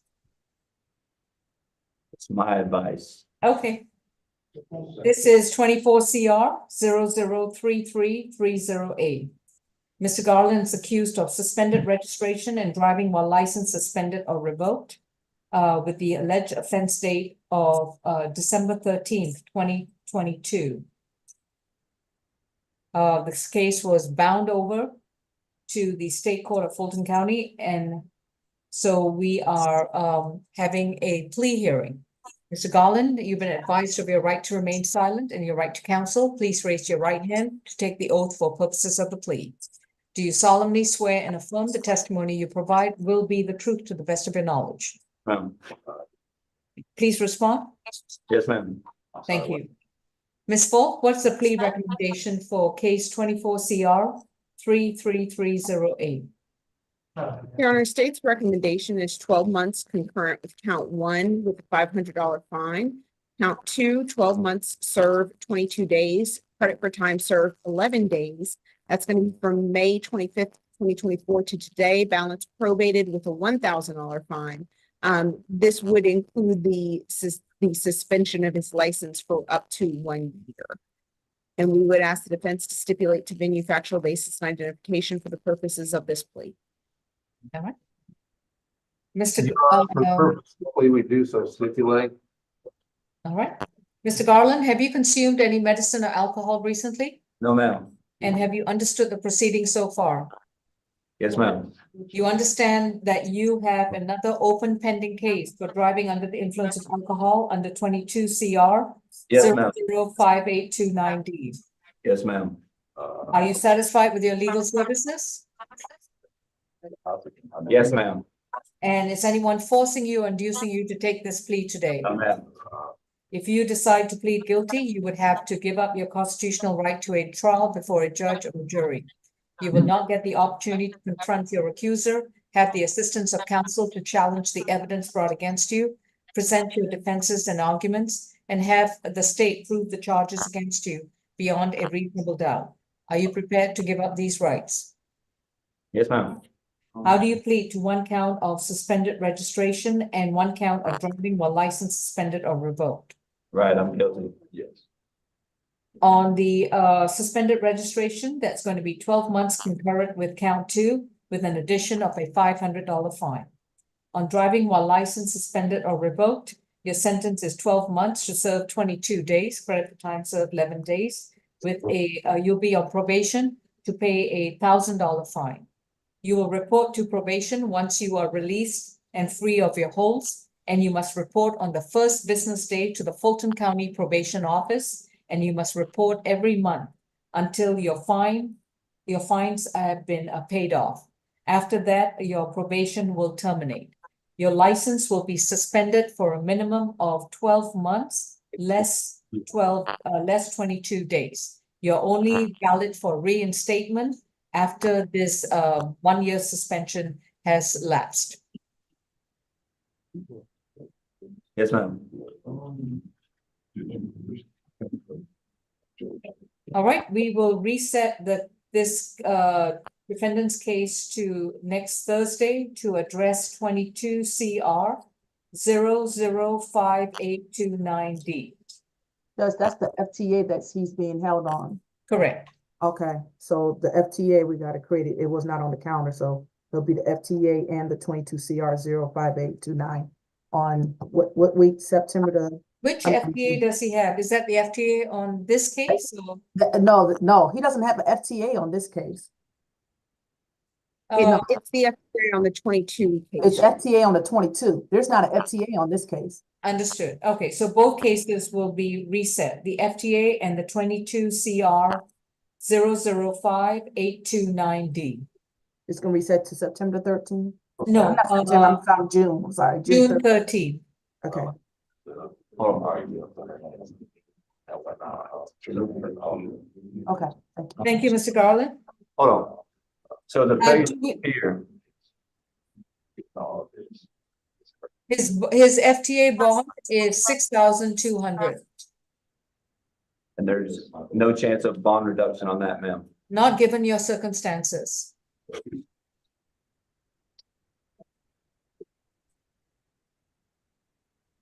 Your Honor, hopefully with that being on the calendar this Thursday, maybe we can resolve that in a satisfactory manner. Let's see what happens. Thank you. Thank Ms. Falk, you would need to curate a plea offer for Mr. McLean to consider next week. I have already submitted that and we are going to continue discussion about it. All right, Right. thank you. All right, anything else, Mr. McLean? That's all on this. Thank you. All right, I will return to do the SAP rundown in a few moments. I have to get into my 11 o'clock calendar if we have no other matters on the SAP cases. Oh, yeah. All right. Mr. Jordan, if anyone who's going into the breakout for the 11 a.m. competency calendar, please start your video. Right. Stop giving people to. Courtroom 2, please mute. Courtroom 2, please mute. Thank you. Mr. Jordan, yeah, thank you.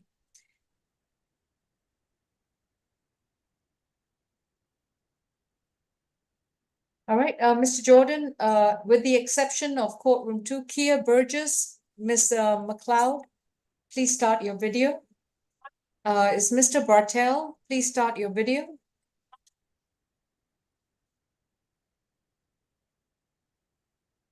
Mr. Paul Bartel.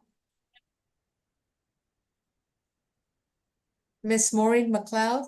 Folks, anyone who is got a case with the 11 a.m. competency, oh, there he is, he's in court. Yes. Mr. Bartel, will you be able to go on your? Good morning, Your Honor. Yes, I will. I'll take my own device into the record room. Okay, I do see you on the Zoom session, so as soon as you're there, we'll put you in the breakout. Okay, All thank right, you. Mr. Jordan, everyone with the exception of courtroom 2, could you place all of us in a breakout room, please?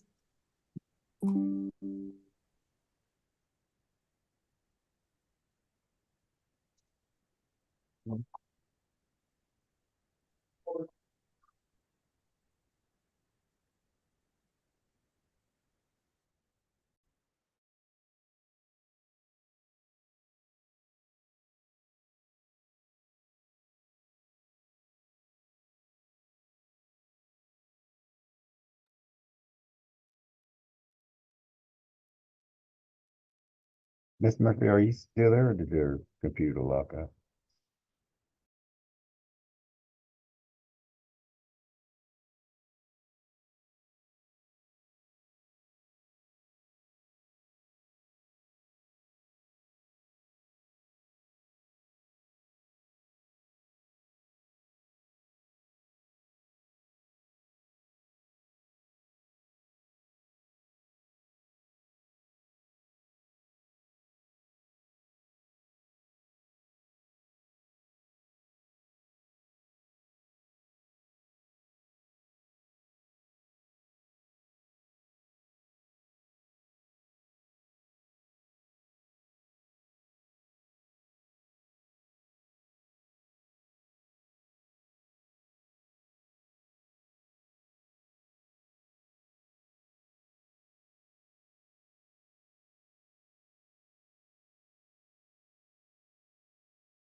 All right, Miss Courtroom 2, Miss Vigiletti and Mr. McLean.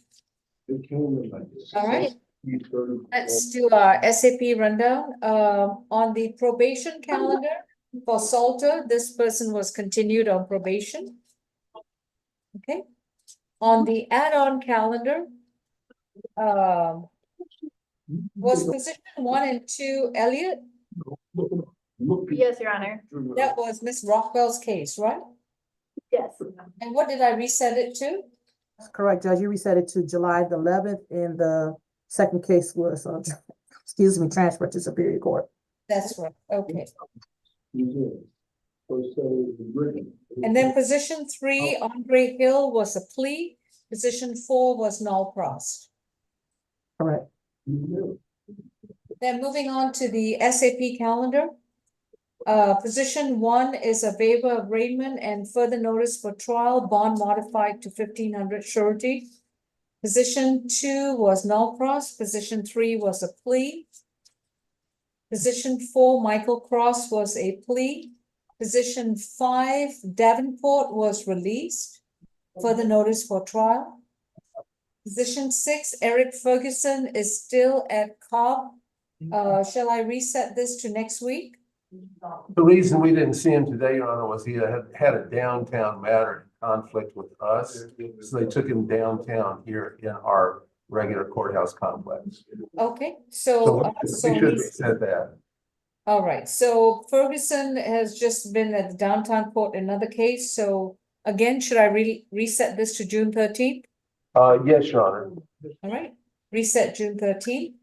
Position 7. We good? Let me see what the offer is to see whether I should ask for Tuesday. But yes, I think otherwise. The count 2 is to serve 42 days, serve 21.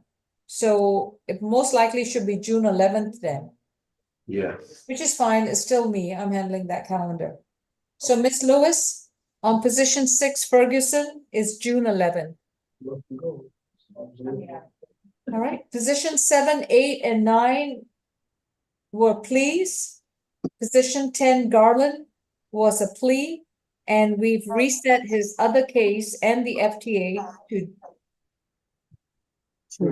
June 13th.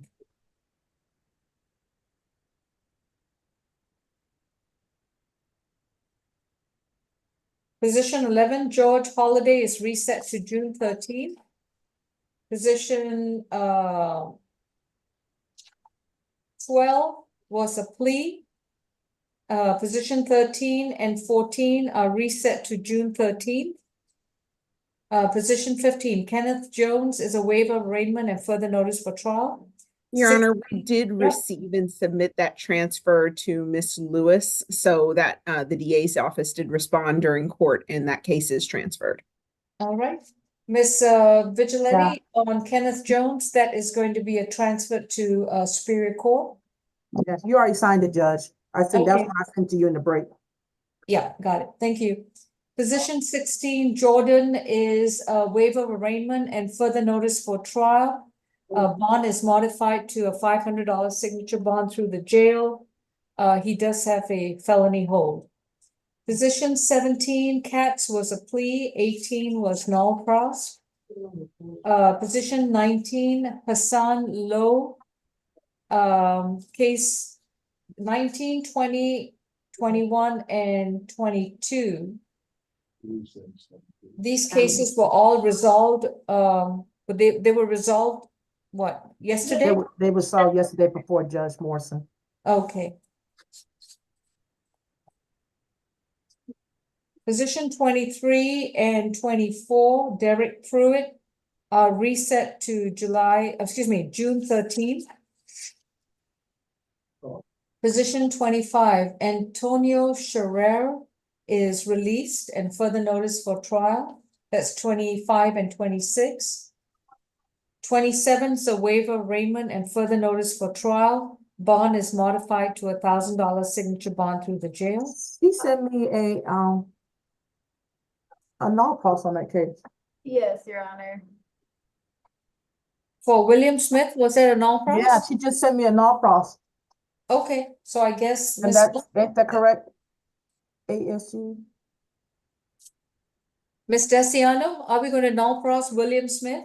That is Position- correct, Your Honor. All right. Position 28, for Mr. Stroud, Sydney Stroud, is going to be, is a a waiver of arraignment and further notice for trial. And the 29, Sydney Stroud's bench warrant is vacated and set aside. And Stroud's signature bond for pretrial is reinstated. Well, was that going to be a proposed order from Ms. Vigilante? Yes, Your Honor, I did send that over. No rush. Okay. Okay, that concludes our calendar. Any questions? All right, folks, have a good lunch. Take care. Thank All you. right, Judge. I already sent some paperwork over, some of the NARPROS. All right, I'll look at those. Thank Do you you. want me to, do you want me to send it to the county email? Just the or county email, just the county email. I'm sorry, while I'm doing both, I try to check on those, but sometimes I don't go back to the email, so I'm still on the calendar. Okay, so the county email, I'll send it to them. All right, thank you. You're welcome. Thank you. Bye-bye. Have a great day. You too.